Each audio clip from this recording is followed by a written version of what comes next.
Welcome to the Inland Sports Show. Your leader in sports in the Inland Empire. The Riverside. Now, here are your hosts, Pep Fernandez and Jeff Gorham. Welcome to the Inland Sports Show on Fox Sports IE 1350 AM. We're fired up to be here on a Monday. Get your week cracking. It's Major League Baseball All-Star Week. We got the Derby tonight. The big game is tomorrow night in Washington, D.C. Tonight, Max Muncy will carry the entire IE and Southern California on his shoulders. Max Muncy in the All-Star game. Yeah, Chuck Muncy, man. The home run derby, I should say. Oh, yeah, Chuck Muncy was a great football player. And you know what? He's brought it all the way to the Major League Baseball. I didn't realize that at his age he could be so great. The great Chuck Muncy. Max Muncy. God, I always get those two guys confused every single time. But what a great story. Guy out of baseball last year, was playing in the A's organization, and right now is the fastest guy in Dodgers history to get the 20 home runs. 20 home runs, yeah. So a great, All-Star Week. I'm always a goof, and I don't get too fired up about All-Star games.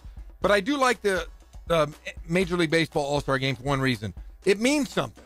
You watch the NBA All-Star game, scores it's like a JBA game, 170 to 160. Come on. The NFL All-Star game, Pro Bowl is a joke. But Major League Baseball still has their roots embedded into society, and people watch it, and people like it. I like the home run derby. A little sad none of the big names are in it this year. I would have loved to have seen the big Judge, come back, this year as well. But no, he's too big time now. So we'll have a new champ. Maybe it'll be Max Muncy. Yeah, of all the All-Star games, I like the baseball the most. By far. I rarely watch the NBA. I rarely watch the Pro Bowl. I like the Major League Baseball All-Star game. We got the home run derby tonight. Max Muncy of the Dodgers will be in it. We got the All-Star game tomorrow night in Washington, D.C. We're in the end of the first half of the season. Jeff, the Dodgers are in first place. Greg, can we sound off the official sirens of the Inland Empire? And these are celebratory sirens. These are not, let's panic, let's gnash teeth, let's crowd the streets. No, we are celebrating. The Dodgers in the first half of the season, the unofficial first half of the season, a half game up on Arizona. They started off slow. They turned things around despite a slew of injuries. And the Dodgers are back, and they're better than ever. They're getting healthy. Clayton Kershaw looks great. Everyone's hitting home runs. The Dodgers are back. I feel like they're going to pull away from Arizona. That's my hunch. And, Jeff, later in the show, we're going to talk about those Major League Baseball standings because right now, if you finish runner-up in the National League West, you're not getting in. You won't make the playoffs. No, the good thing is the Dodgers are in first place. They're 10 games over 500. But the bad thing is the Giants, who are in fourth place, are just 4 games out. The rest are 2, and then, half a game with the Diamondbacks. So the Dodgers, even though they're in first place, it's still a rough second half of the season. They're going to have to play very good baseball because we've seen Arizona, we've seen Colorado, and we've seen San Francisco have runs during the first half of this season, and that could really hurt the Dodgers if the Dodgers don't play consistent baseball. I feel like the Dodgers played their worst baseball in the beginning. They had to. It's over. Everyone has a slump. There's peaks and valleys in every Major League Baseball season. I feel like the Dodgers got it out of the way early on. They're getting healthy. I know the power, the offensive production was a big question mark for a long time, but now they've got guys all over the place hitting home runs. I feel really good about the Dodgers going forward. Now, are they going to get back to the World Series? Maybe, because the National League looks wide open. The American League has 3 huge juggernauts in the Yankees, the Red Sox, and the Astros. But when you look at the National League, you could probably grab a handful of teams and you could say they're going to make the World Series. The Dodgers, the Cubs, heaven forbid the Phillies might even be in the mix. Milwaukee's another team. The Braves.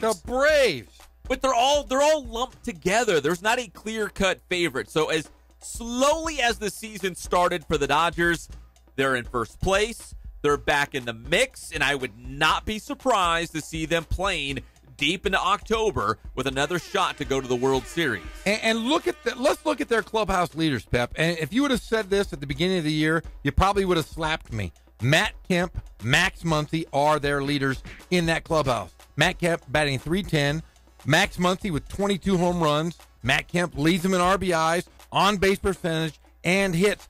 Matt Kemp might be close to getting 200 hits in a season this year.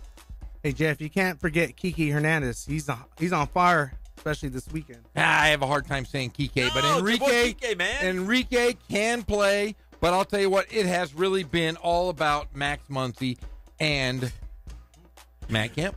Yasmani Grandal, Kike Hernandez, your boy JT, Cody Bellinger. Did I already say Yasmani Grandal? Yasmani Grandal.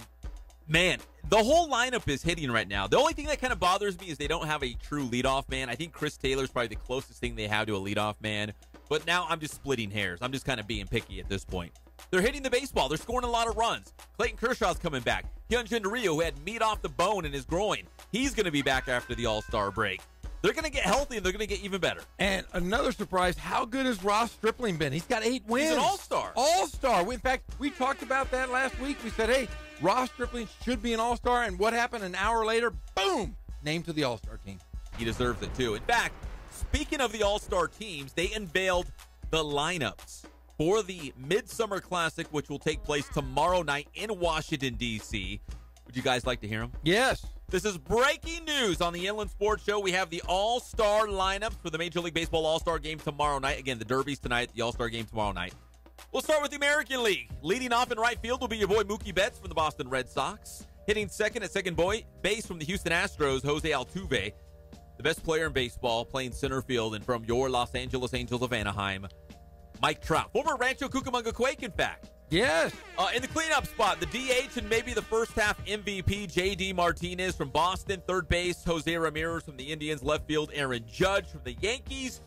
Probably the best number 7 hitter you're going to see ever. Shortstop, Manny Machado from the Orioles, who, of course, his name's been linked to a lot of teams for a possible trade, including the Dodgers. No! At first base, Jose Abreu from the White Sox. Catching will be Salvador Perez from the Royals. And the pitcher for the third straight All-Star game, getting the nod, will be Chris Sale from the Boston Red Sox. That's the American League All-Stars. In the National League All-Stars. And after you heard the American League, I feel like the American League is going to have the better All-Star team. So just keep that in mind as you hear the National League starters. Here's the National League lineup. Leading off at second base, Javier Baez from the Cubs. Second, and playing third base, Nolan Arenado from the Colorado Rockies. The DH from the Diamondbacks, Paul Goldschmidt. The cleanup hitter, the first baseman from the Braves, Freddie Freeman. In left field from the Los Angeles Dodgers, your boy, Matt Kemp. Right behind him, playing center field, Bryce Harper from the hometown Nationals. Can I stop you right there, Pep? Why? I want to say something about Bryce Harper. Right now he's in a contract year. He's batting .212, my man. That's not very good. .212, but he's got 23 home runs, 54 RBIs, and his on-base percentage is .365. Right now, we're looking at a guy who never hits ground balls. It's all or nothing, but yet he's still batting .212.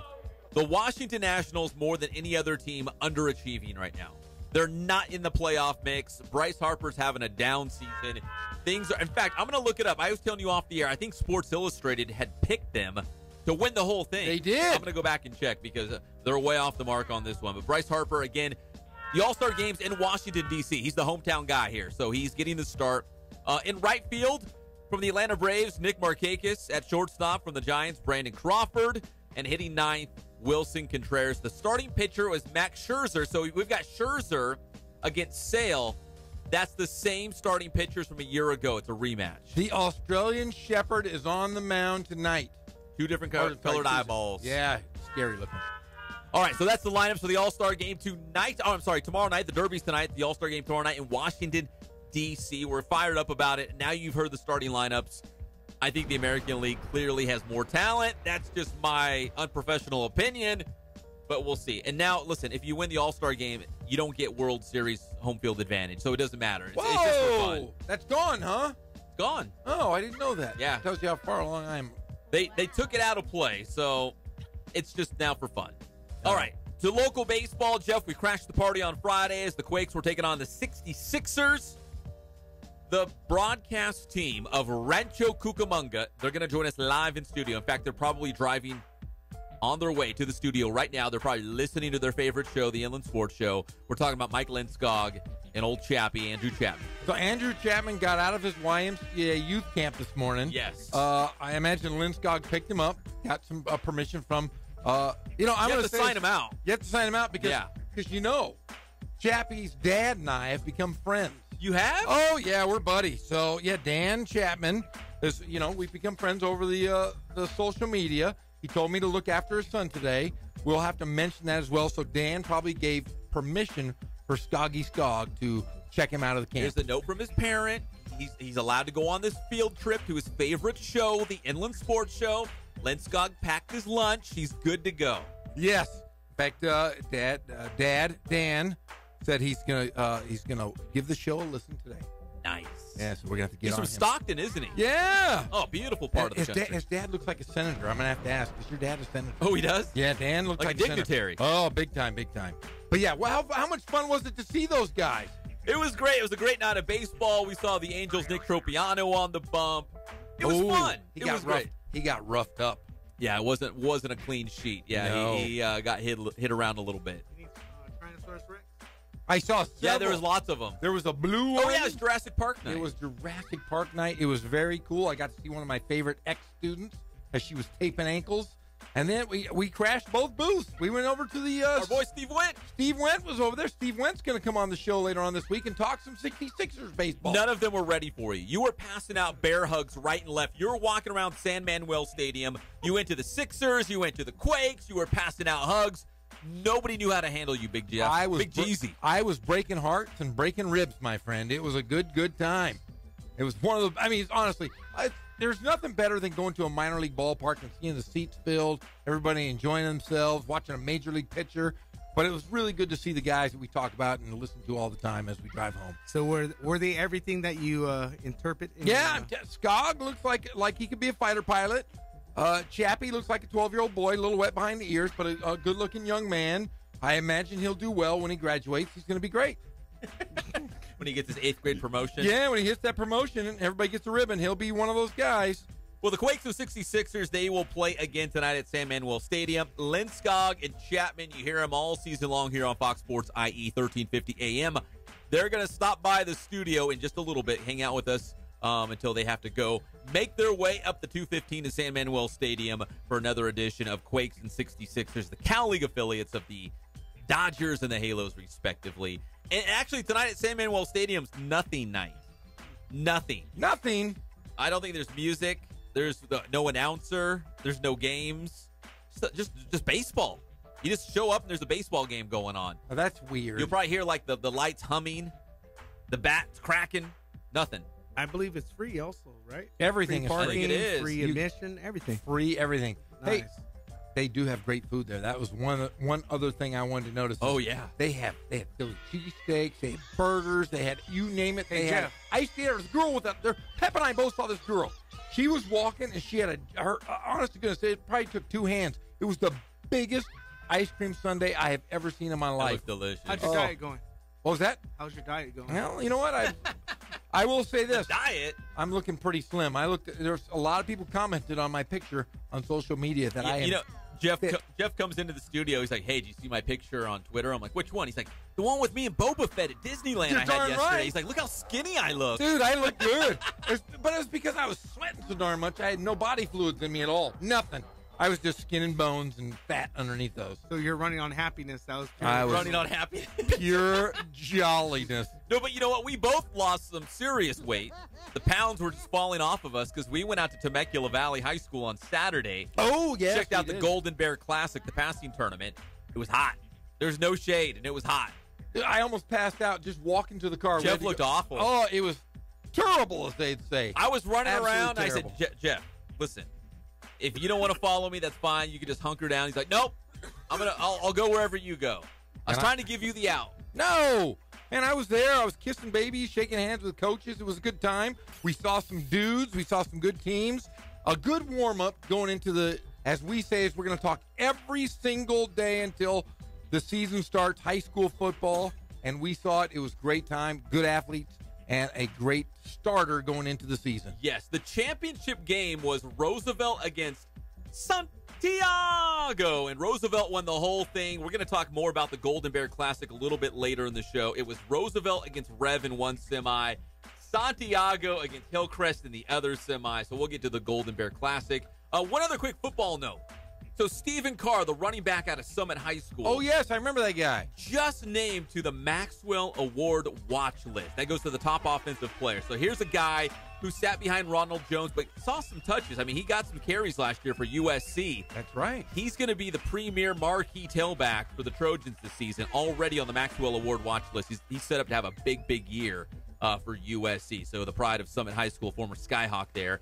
And one other thing, Jeff, we're going to get to later in the show. LeBron James showed up at Las Vegas Summer League. Did you see him? I saw him, and I saw the ugliest shorts I've ever seen on a human being. I knew you were going to say that. Holy cow. Guess how much those shorts are? Are they expensive? They look ugly. Oh, I looked them up.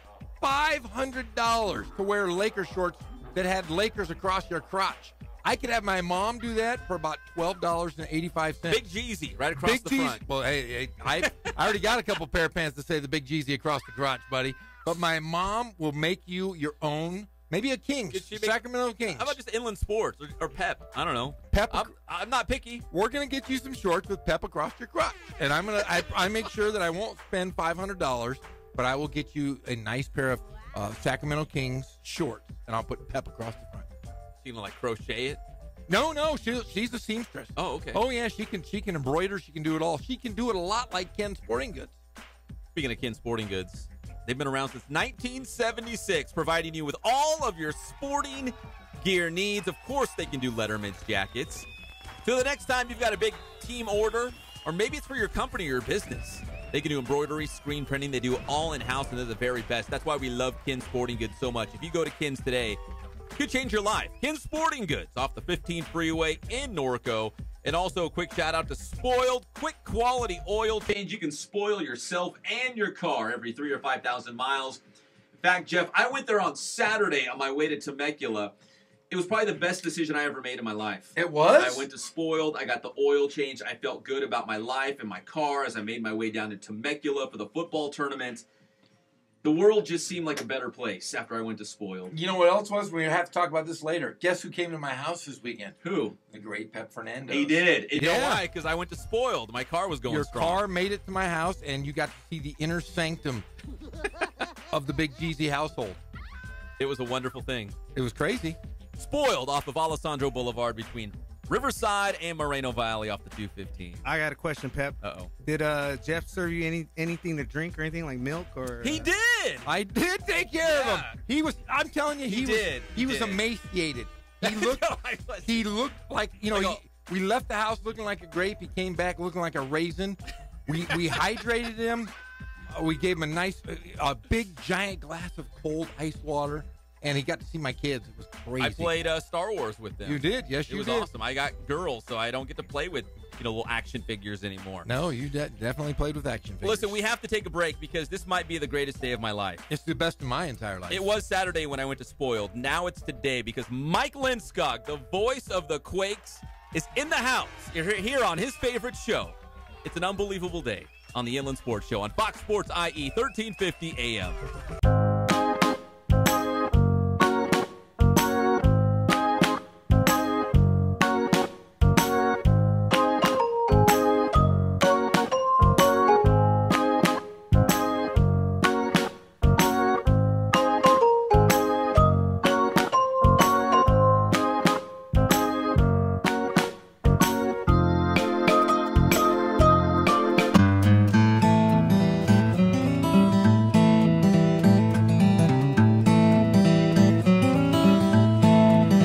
Focus on the customer here.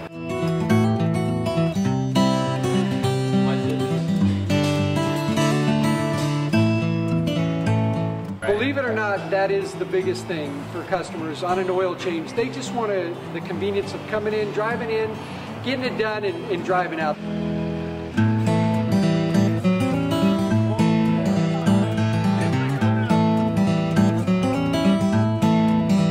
Just greet them, get them going, and they're done in about 10 minutes or so.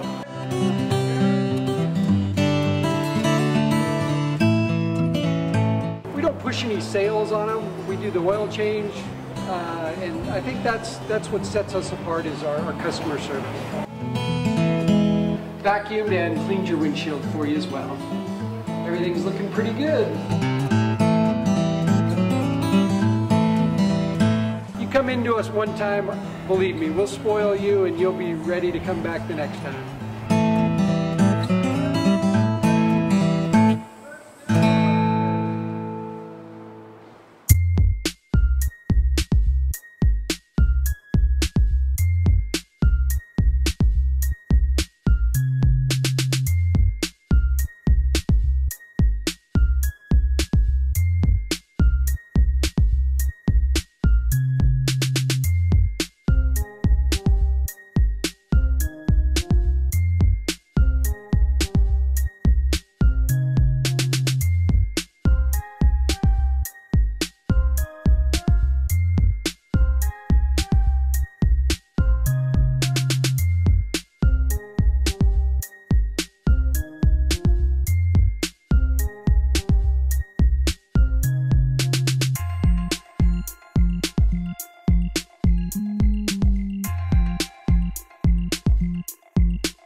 We're a small family-owned, strive for quality pre-owned vehicles. We're not a volume dealer, and we take every deal as personal to us.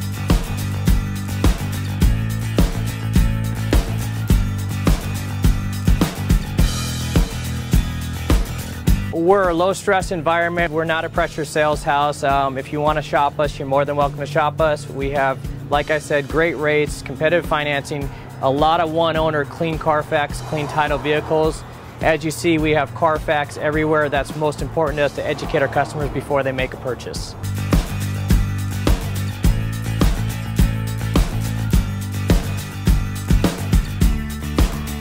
We're right off of Ontario, right off a couple exits off the 15 freeway, off Cajalco, off El Cerrito, and we're right on the main drag going into Dos Logos and the crossings.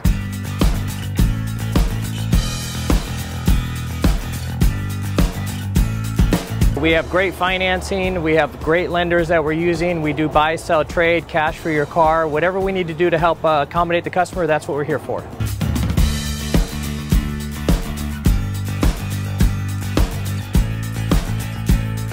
We have a little bit of everything. We start at about $69.95 and go all the way up to $100,000. We have Escalades, we have commuters, we have pickup trucks, we have Jeeps, sport utilities, and if we don't have it, our specialty is finding you exactly what you're looking for.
Inland Sports Show. Here are your hosts, Pep Fernandez and Jeff Gorham.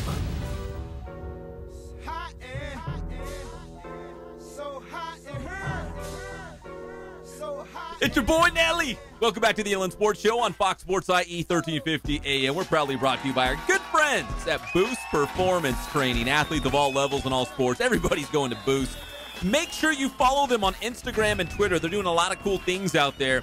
And Coach Bass always has those inspirational words. Like, I almost want to start working out again. Although I row every single night, Jeff, and I got a really bad pulled hamstring back here. Oh, it's bad. Stop it. You couldn't have pulled your hammy on a rowing machine. It's really bad. Oh, whatever. Boost Performance Training. BoostTrainingSystems.com is the website. So whether you play lacrosse, soccer, run track, they do everything at Boost Performance Training in Corona. Speaking of pulled hammies, last night, we were down, the Gorham family, we were the three boys, Smed and I, we stayed down in Disney. We spent the night in this lovely hotel, and somebody had to sleep with a baby, so the wife and I had the baby sleeping between us. And I was very slim looking yesterday. Very slim. Very sleek. I could barely see you. I woke up in the middle of the night with a hammy, and both my calves were cramping up so bad that I was laying on the floor in the bathroom crying. And the baby came in and was like, Dad. I said, leave me alone, kid. Get away from me. Go back to bed with Mom. It was a horrible, horrible experience. And that's a perfect segue because we have Mike Lindskog in studio. And, Mike, you're standing exactly where Jeff normally jumps up and starts hobbling around when he gets the cramps. I get cramps all the time in here. Wow. I'm taken aback. I don't know what to say. I don't know how that's the perfect segue. You get cramps, Mike? No, I don't think I want to talk about that. Yeah, I don't know if it's because you were a former athlete. I don't know what it is. Once in a while, I get a cramp, but you're always getting cramps and jumping up and down in the studio, just acting like a fool. I still have leg muscles. That's the only place in my entire body I have muscles. So occasionally, if I get, emaciated, a little low on the electrolytes, boom, I cramp up. Well, today, it's not about me. It's not about you. It's not even about Greg Holla. It's all about Mike Lindskog. He is the voice of the Quakes. You can hear him tonight as they take on the 66ers again. Mike, where's Andrew Chapman? I thought you guys were attached at the hip. Yeah, we are, but he mouthed off in the car, and I had to discipline him. As you said, I picked him up at YMCA camp today. Yeah, is that why he's sitting in the corner over there? Yeah, no, he's running a little tardy, which is a shocker. I'm surprised he can drive. Well, that permit, they let you do crazy things with that permit nowadays.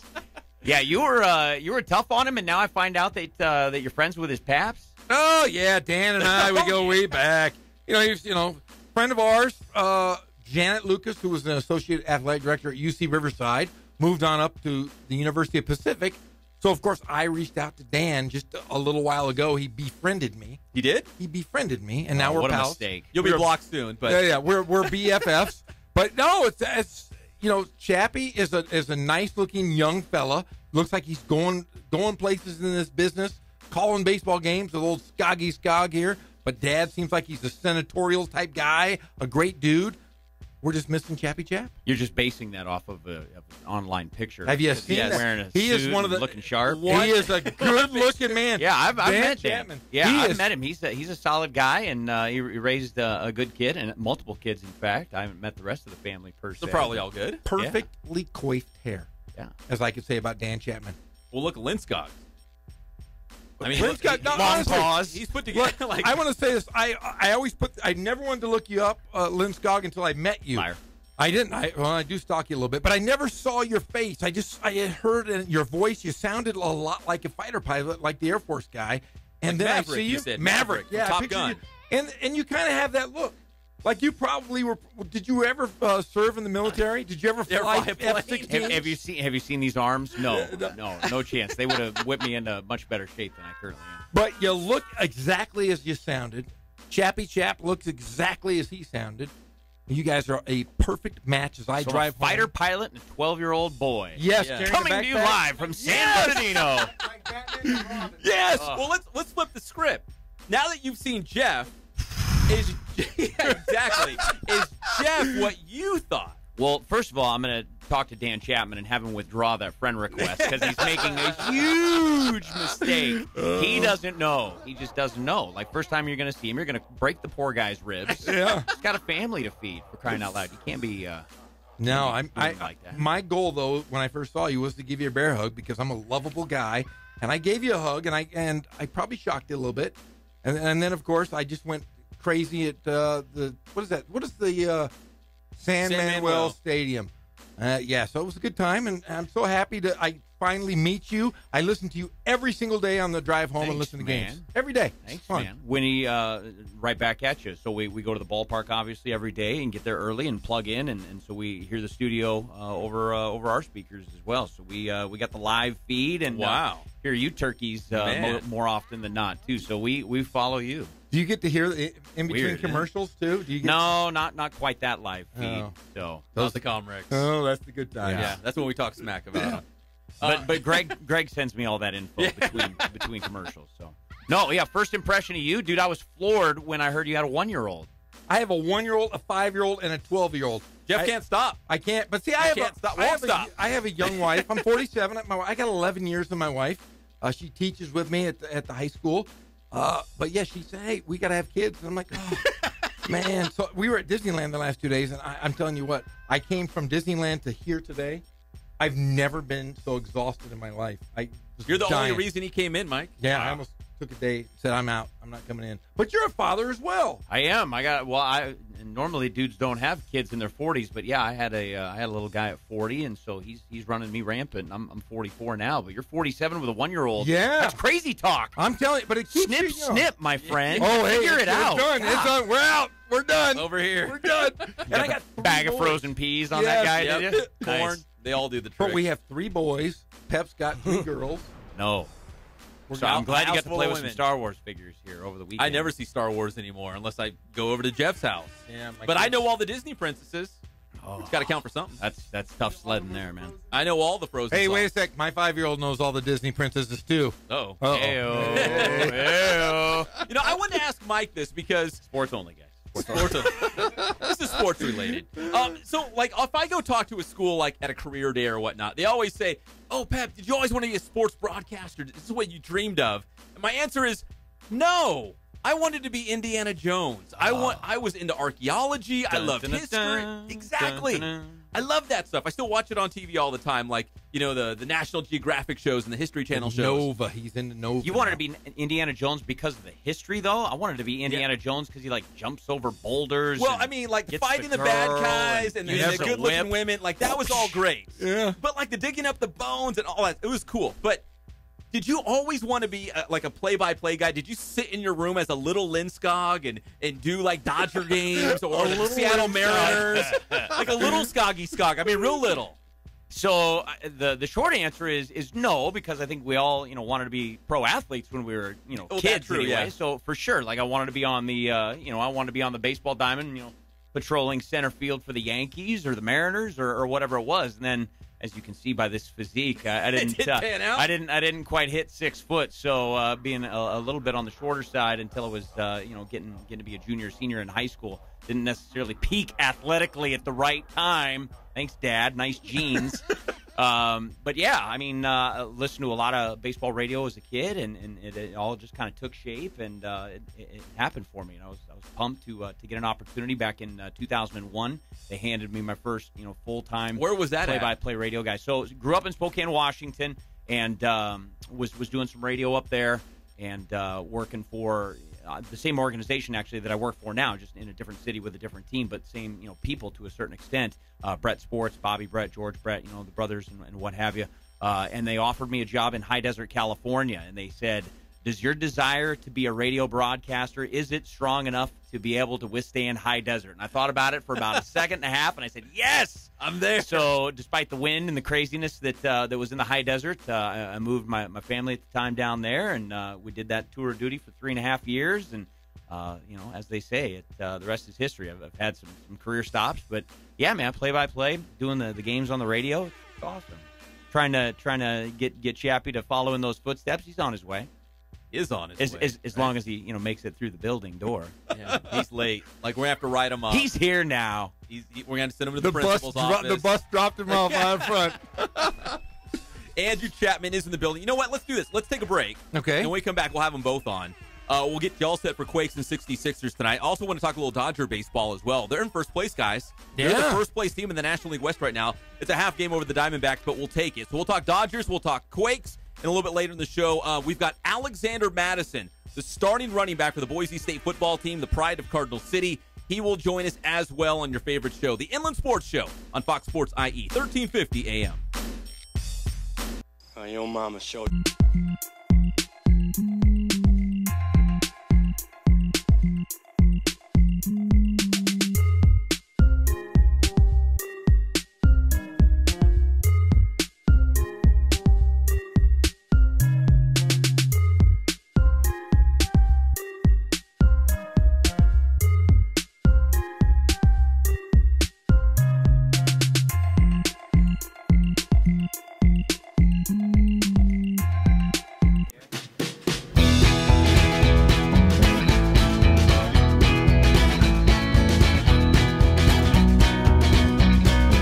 Thank God, first of all. I thank the great people that I've got around me that help support me, the people that work for me. As I started, if it wasn't for the people around me, we probably wouldn't be here right now, but I've got a great staff.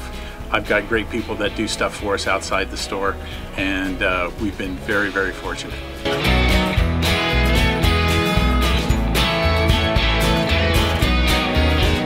Our service is impeccable, and we just keep trying to get better every year. We can do online stuff for your teams, as well as, like I said, the screen printing, the embroidery. We also have 3 women that do extra sewing for us, like tackle tool on uniforms, or the bling or rhinestones for different shirts for the ladies. That's why we have certain racks just for certain schools, and the fun about that is that it turns into other schools that may come in here that aren't as close, that we can do stuff for them as well. We've had very, very good customers throughout the years, and it's just been a blast.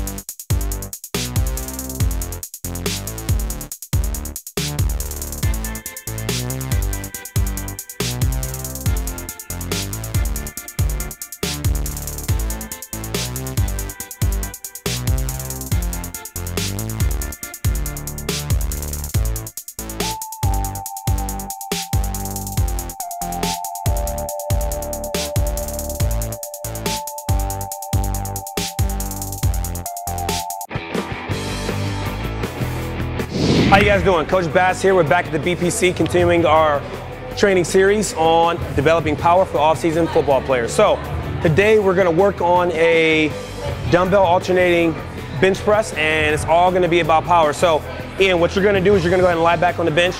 I love programming this drill here for linemen, really for all athletes, but especially for linemen, D-linemen, because they're always grappling, they're always striking. You want to be nice and strong and powerful. So what he's going to do, he's going to alternate. He's going to go down 2 seconds. He's going to pause 1. He's going to go up 1. Let's hit it. Good. Going really fast on the way up. So again, working on 3 different aspects of strength here. We got that slow eccentric coming down, right? We got that isometric pause there, and then we got that fast contraction coming up, that fast concentric. So like I said, we're working on 3 different aspects of strength. This is a great drill to maximize power, and we do it right here at Boost. Grind hard, stay solid.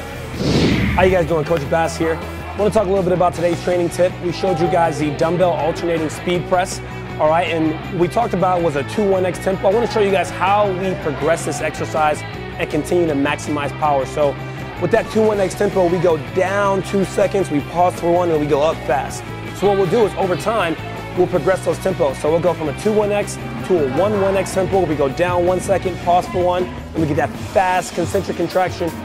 And then finally we'll go to an X1-X tempo where we go down fast to isometric pause and then fast up. So really what we're doing is we're just developing speed, developing power through different muscle contractions. That's how we progress our drills right here at Boost.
do what you all think I'm gonna do, which is just flip out.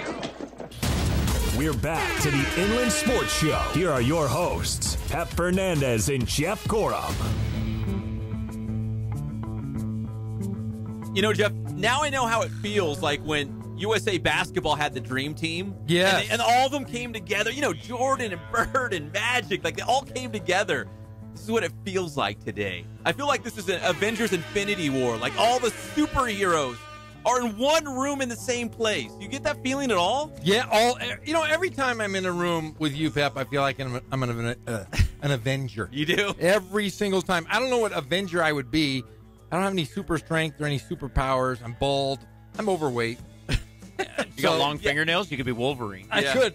I don't got that either. Not even that. I don't have He's way better looking than you are. But I do have antimantium bones. What's that? Oh, come on, man. You're not the movie guy. That means I'm telling you right now, I'm indestructible. You could throw bowling balls at me. Doesn't hurt me. Let's try that. Give it a shot. Let's go. Ironically, I have a bowling ball in my car. There Let's we do it go. right now. It's Do it. worth a shot. You got a little, if you like to, I'm just invincible. I'm just a little bit overweight, but I'm invincible. Other than that. No, other than that, perfect. Welcome back to your favorite show, the Inland Sports Show on Fox Sports IE 1350 AM. This segment brought to you by our good friends at Catalano Motors in Corona off of Temescal Canyon Road. They can help you out so you can buy, you can trade, you can finance all in the same spot. Even better, right now, if you mention the Inland Sports Show, you get $500 off. But you got to mention the Inland Sports Show, and it's only happening at Catalano Motors in Corona off of Temescal Canyon Road. In fact, you can visit them online first, CatalanoCars.com. So we got Mike Lindskog and Andrew Chapman, both in studio, Jeff, the voice of the Quakes. First place Quakes, Pep. First place. Oh, that's right. They're 20-5 overall. Unbelievable. Killing it. Lindskog, let me ask you, so during this win streak, you guys had 15 in a row. That's a franchise record. You've seen a lot of baseball. You've called a lot of baseball. Ever seen a winning streak quite like that? No, never. Not one time. It's been magical. The team has been awesome. We've taken some hits, though, lately. I don't foresee any 15-game winning streaks in our future necessarily because we got some promotions. We lost our closer today to Double-A, Zach Pop. He allowed just gonna mention one that. run in 27 innings. Dude's been a freak for us in a good way. And you can't keep winning like that when you're losing such strong contributors. So we got our work cut out for us going forward. Yeah, it's got to be kind of glass half full or glass half empty when you guys have these great win streaks. You guys, you won the first half of the season. You're tearing it up the second half of the season. But yet when you tear it up, you're going to, like you said, addition by subtraction, you lose guys. How is that as a broadcaster to know that these guys are going to move up because they're playing well, but also it could affect your season, really? Yeah, it's a fine line for sure. I mean, you're rooting for the guys because, you want to see them grow and progress because, that's their dream. They want to play in the major leagues. They don't just want to play in Rancho for the rest of their lives by any means, nor through the rest of the year.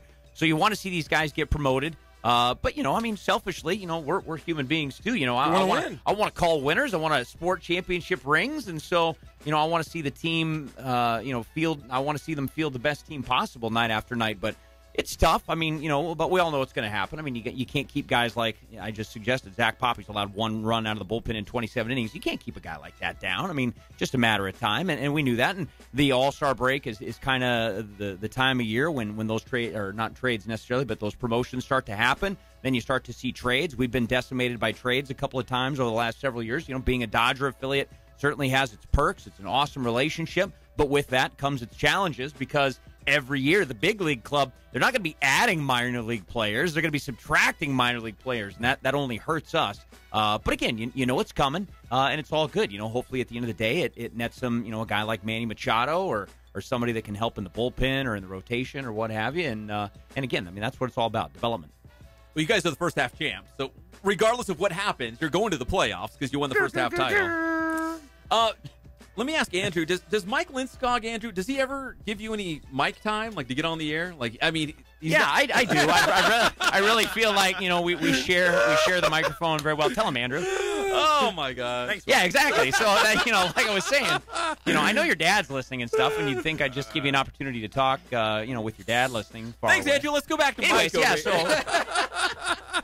But yeah, I am very curious, though, because like Jeff, I tune in all the time. and I never knew who's on the air. Like, you guys switch off innings, or how do you guys work that out? Well, I've been actually told by multiple people this season that apparently Mike and I have very similar much so. radio voices. So when people tune in, they generally have no idea who they're listening to until we identify ourselves. But we have a cool flow going on there. We'll kind of go into it every single night, and sometimes, Mike will be like, "All right, you're the closer. You're taking us 7 through 9 tonight, or 6 through the end, or however many it might be." And sometimes I'm doing the middle innings, and it's kind of cool. Because every portion of the broadcast has its different dynamic elements. Early on, you're doing some of the presentation of setting up the field, middle innings. Maybe you're telling a few stories, and then the back end, you're really focusing on the game and who's going to come out in the end. So I've gotten the opportunity to kind of do every single portion of the broadcast. Mike's been very nice and being flexible with me, and kind of putting me on at any different time, and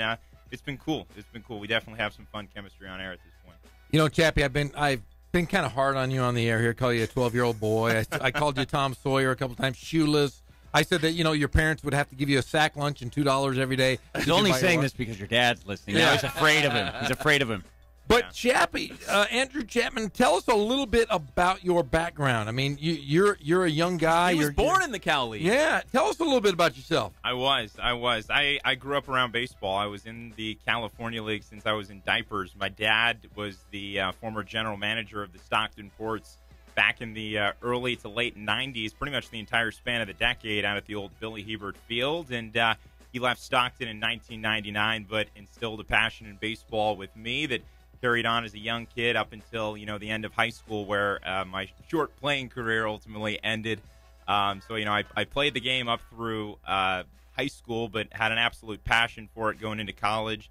Knew I wanted to pursue sports broadcasting. Wasn't 100% on play-by-play going into college. I went to the Walter Cronkite program out of Arizona State University. One of the best in the country. No doubt. Really one of the best on the West Coast. And I've seen Walter Cronkite on TV, so...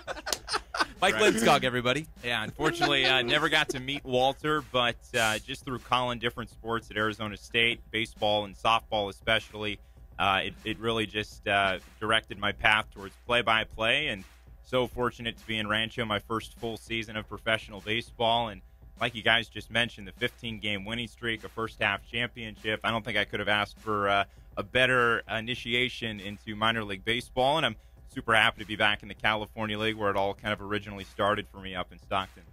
It's like full circle. It really stays in the family. He's polished, isn't he? He is really good. Yeah. Did he go to the Mike Lindskog School of Broadcasting? Put those note cards away. Yeah.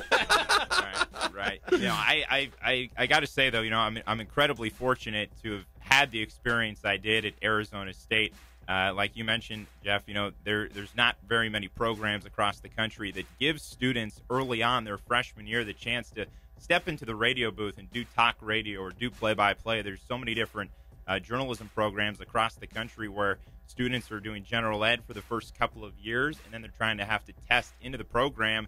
And if they don't, well, harsh luck. Or you're in a long line, right, to get a shot to do it. In a long line. Arizona State was incredible. And first day, putting you on air right away, kind of just throwing you in. It's funny, a quick little story. The first ever radio broadcast I did was radio ice hockey.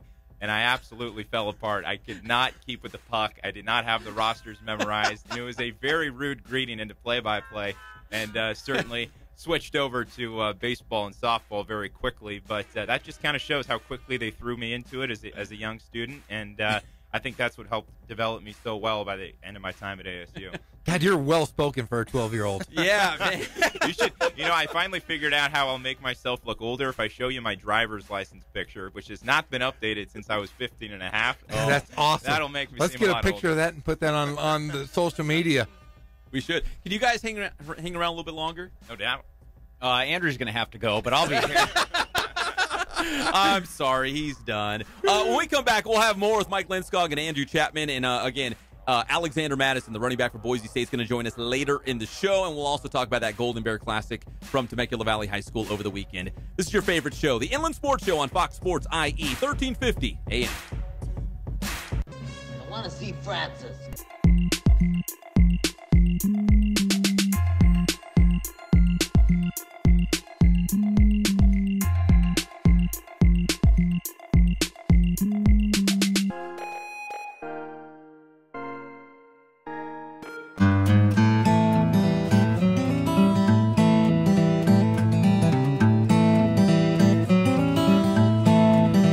focus on the customer here.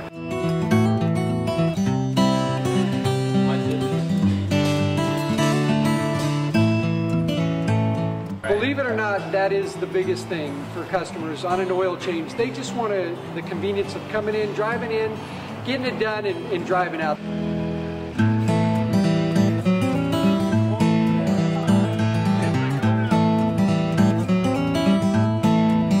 We just greet them, get them going, and they're done in about 10 minutes or so.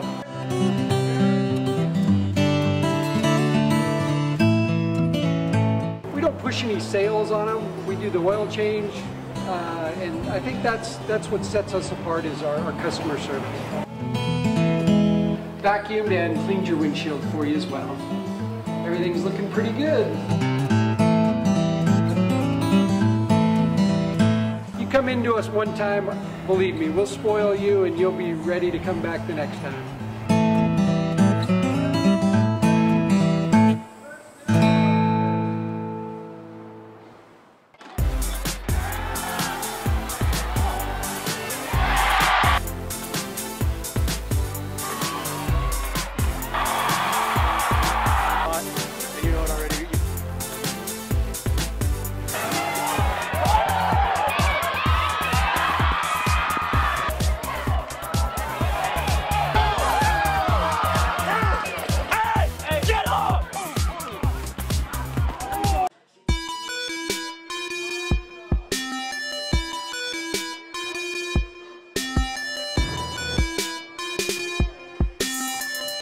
I played once upon a time at Centennial High School. I was actually on the first ever CIF championship team back in 2000, and then my senior year we won it again.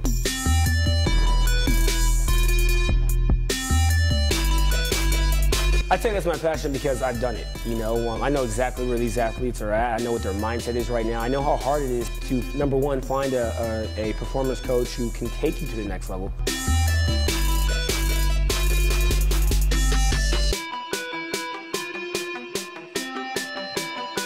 What sets us apart has to be, you know, how we work with our athletes and what we know.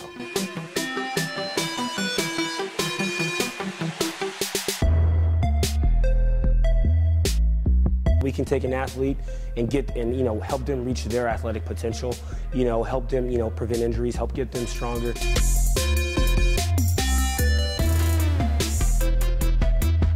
I know every single athlete who steps into this gym. I know exactly where they're at, and I'm going to progress them every week. If you're not getting results, then, you know, really what's it about? We're going to deliver something that's measurable, you know, in terms of speed, power, you know, strength, agility.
work.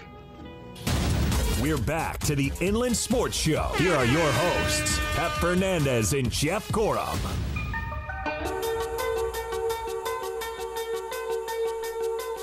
Welcome back to the one and only Inland Sports Show on Fox Sports IE, 1350 AM. Best day ever, Jeff. Yes, it is. Listen, I'll be honest. Mondays are usually a battle. I got to rise up. I got to really hunker in. But today, man, it just feels good. Oh, it's great. I tell you what, after this past weekend, I wanted to run from my family as quick as possible. Wait, you wanted to run from your family? Oh, my golly, man. 3 boys. I saw it firsthand on Saturday. Oh, yeah. Yeah, Pep came into my house. It was chaos. He did come into the inner sanctum, though. He now knows what it's like in the Gorham house, though. Do I not have Shangri-La in the backyard, though? It's a beautiful backyard. Pool, float around. But you got kids running and screaming everywhere. Yeah, they're all over. There's kids I don't even know. They're showing up. It's literally like, remember the beginning of Caddyshack, where there's a bunch of Noonans, and they're all over the place. I don't know, but Lindskog will. Lindskog knows exactly what I'm talking Judy! about. Judy! There are Gorhams all over the place, and half of them I don't even know who they are or what they are. They're always eating my cereal. It's just, it's a cavalcade of Gorham kids, and I don't know half of them. That's a 100% true story. Sorry, too. man. Yeah. Sorry, man. Welcome back to the Inland Sports Show on Fox Sports IE, 1350 AM. This segment brought to you by Spoiled. Quick, quality oil change. You know you're overdue. In the corner of your windshield, you look up there, you're like 1,000 miles overdue. Go to Spoiled today, right there off of Alessandro Boulevard, right between Riverside and Moreno Valley. Lindskog's overdue. Chapman's overdue, but he doesn't drive yet, or he would be. Oh, but he would be. There is a little thing that's going to go up later on today. There is? Oh, yeah, because he is a 12-year-old boy, and when you guys all see it, all of our listeners, you go to the Twitter and whatever other social media, you're going to see a picture of this young man, and I mean he's a young man. Are you guys Dodger fans? Well, I mean, because you have to. You better. Yeah, that's the big question. But you have to keep track of the Dodgers, right? Naturally, because the Quakes are a proud affiliate. You've got to at least keep track of them, right? Oh, for sure. I mean, we're Dodger through and through. I didn't necessarily grow up rooting for the Dodgers and bleed blue, as they say. But, yeah, I mean, we've been in a Dodger affiliate now for 8 seasons. So it's there's no getting away from it, man. You embrace that. They went to the World Series last year. It's an easy thing to embrace. Let me guess. Let me guess. Mariners? Yeah. Okay, and Oakland A's. You would think, but being from near the Bay Area, I actually grew up an Atlanta Braves fan of all things. Wow, that's a real curveball. Yeah, that's a real curveball. And I still got a lot of love for my Braves, and I'm loving the young talent coming into Atlanta right now. So they're a lot of fun to watch. But being born in '95, last year the Braves won the World Series. It was Chipper Jones's rookie year. I mean, he was just my favorite player ever. Of course, that's the year of the era of Maddox, Glavine, Smoltz. And their games were broadcast throughout the country on TBS. That's right. When I'm 3-4 years old watching the kids shows, the Braves games come on immediately after. And, me with my early love of baseball, I'm watching the Braves games through and through and fell in love with them. But no doubt working for the Quakes this year instills a little bit of Dodger passion in you. We're following the games every night. We got them on the TV behind us. And, their young broadcaster up in Los Angeles now, Joe Davis, is kind of a huge inspiration to young guys coming into the industry because he's 30 years old and pretty much that doesn't taking happen over for Vin Scully. Yeah, how does that happen? You follow a legend, you're 30 years old and you're in the big leagues like that. How does that happen? If that's a question that you're looking for me to ask, I'm not sure how. Are you not the guy to answer? No, but I'm saying, when you do find that answer, if you could just write it down, slip it to me, or maybe just text it to me or something like that, that'd be great. Did he ever work for you at Lindskog? Because every year you got to raise him. Yeah, I remember many years ago when Joe Davis and I. No. I've actually never met Joe Davis. I've never met Vin Scully. I've met Charlie Steiner, but that's about the extent of it. Did the Dodgers give you guys a shout out for the winning streak? On a broadcast? Yeah, they did. Right? Joe's actually pretty good. Andrew sent a tweet to him, and he was all over it. Yeah, it was fun. Joe's really good with interacting with not only Dodger fans but just anyone who kind of tweets at him. And I thought I'd send one his way. Just hey, let's give a nod to the Quakes on the broadcast tonight, winners of 15 straight. And he shot back to me right away. Was asking for a couple of pronunciations on our guys and gave us a shout out in the 9th inning of the broadcast that night. And sure enough, we go and lose the next game. Thanks, Joe. At least you got the shout out in, right? At least you got the shout out in. Were you going to hit him up? You going to hit up Joe I'm Davis? Definitely going to hit him up. Can the Inland Sports Show get a shout out? Yeah, give us something. Give us a little love. I'll tell you, I listen to the games. There's a couple guys on the team that I'm really, really fond of but I like listening like Connor Wong. He's a great catcher in the organization. Yeah. But now, do you have any calls? Like when say Connor Wong hits a bomb, is there anything? Do you have any certain Jeff's working on signature? I can see where this is going. If clearly. you need some, he has some. Yeah, the paint is into the corner now. I can clearly see where you're going here. Do you have any signature calls for your guys? No, do you not, sit and think not about all for these certain things? guys, but you're going Wong gone, aren't you? Yes, I was. He's not You're Wong. so predictable. Hey, you're not Wong. No. He's Connor Wong. No. Hey, White or Wong? That one's for There we go. Yeah. I was sitting in the shower, standing in the shower the other day, and I literally was thinking about these things. God, that's a great visual. Thinking about you guys. But no, you've got some great young ball players with the Quakes. Lux is another great player. I mean, what is of this group of guys, what guy stands out amongst your dudes that you watch every day that you say, this guy's going to be something special? I think both Andrew and I like Gavin Lux a lot. He's a guy that's, we didn't necessarily see him as an MVP caliber talent in April and May, but he has established himself. He's 20 years old. He's playing amongst kids that are, not 20, basically. 21 to 24 years old is kind of the big age range in the California League. But the guy's playing at an MVP caliber level. Certainly wouldn't be surprised to see him get some votes in the MVP race and possibly take it home. We have another kid as well, a little bit older than Gavin. He's 22, 23, Rylan Bannon, who's actually leading the league in home runs as well. So those are a couple of guys that have definitely stood out, in addition to Connor Wong. And we have a lot of great prospects, but I know Andrew's quite fond of Gavin Lux as well. Yeah, Gavin, he's a good guy to talk to just pregame. He's a guy who takes his business very seriously. He's lighthearted and has a good attitude out on the field, shows a lot of energy. But, in the locker room, big-time studier. He's always going over scouting reports and trying to learn more about baseball. And I'd even another guy who Mike and I have talked about as a possible MVP of the league this year on the broadcast is Rylan Bannon. A guy who's 5'11", steps into the box. You don't expect a big power swing out of the guy, but he just hit his 20th home run of the season last night.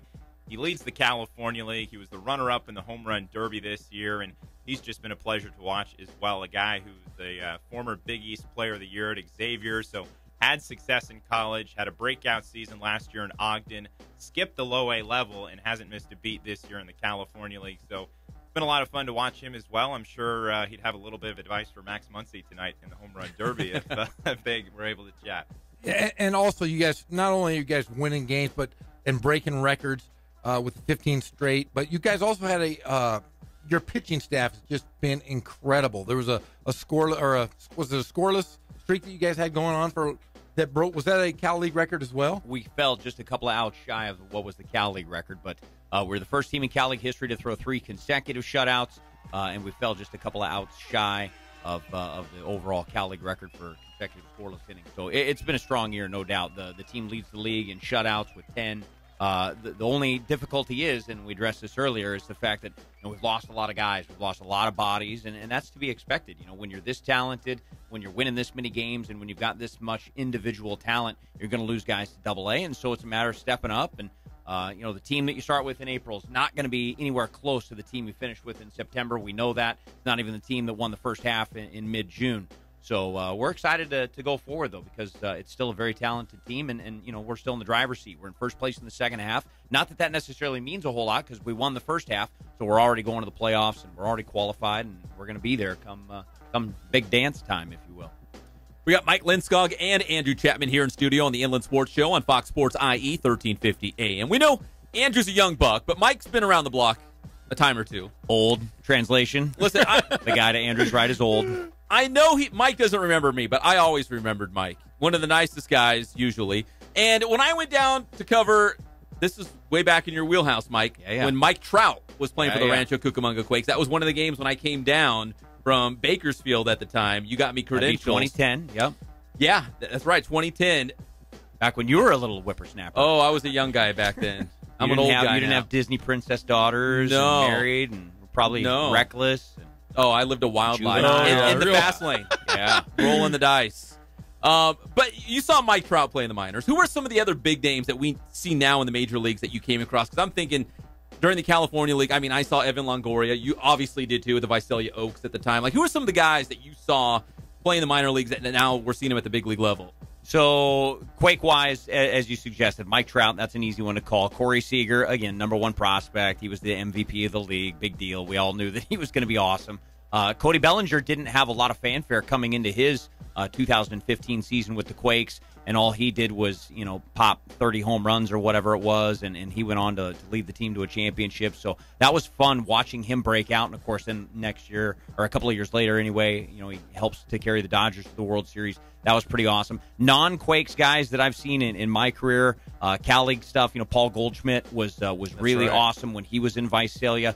Kyle Seager played for High Desert, and he went on, Corey's older brother, in fact, went on, and he's been a multi-time All-Star for the Seattle Mariners. I was in the Texas League for a long time and spent some time with the St. Louis Cardinals, so I watched a lot of those guys come through and come up to the big leagues. And when they won the World Series and that big come-from-behind win over the Texas Rangers, that was really cool because back in the day I spent a lot more time with the players, face-to-face, head-to-head, and like real conversation. Now I have so little in common with the players that I spend more time with the coaching staff. But that team that won the World Series in St. Louis, that was super cool because I considered a lot of those guys, on a friendly level, and watching those guys clinch the World Series. Like Alan Craig made the final catch. He's a Temecula kid. Oh, that's right. Yeah, he's a Temecula kid, which was just awesome because he's super nice. Jason Mott was the closer, and he was one of my favorite guys.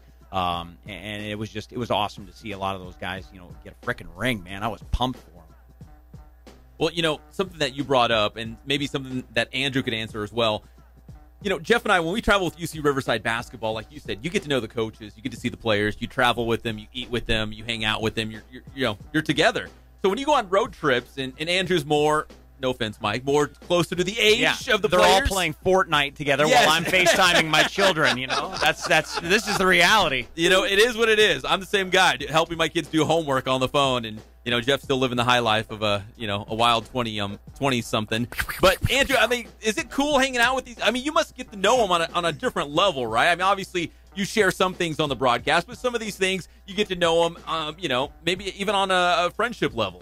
Sure. These guys are incredibly cool about having fun when they know that they can have fun, but then locking in and focusing once it's game time. And, they go about their business every day. They're there to do a job, but they're also an incredibly tight-knit group in the locker room. And I think that's what led to a lot of their first-half success and helped them put together a very strong run over the final month of the schedule. And they're a lot of fun. There's a couple of, personalities that, just kind of stand out. We got the Steve Bermans, who are kind of like, he's active every once in a while. He's playing, but he's also in the dugout occasionally catching bullpens. And he's just kind of a really lighthearted guy that everyone on the club loves. They nickname him Stevie in the locker room. And he's a lot of fun. There's different guys, too, that I enjoy talking with, around the cage.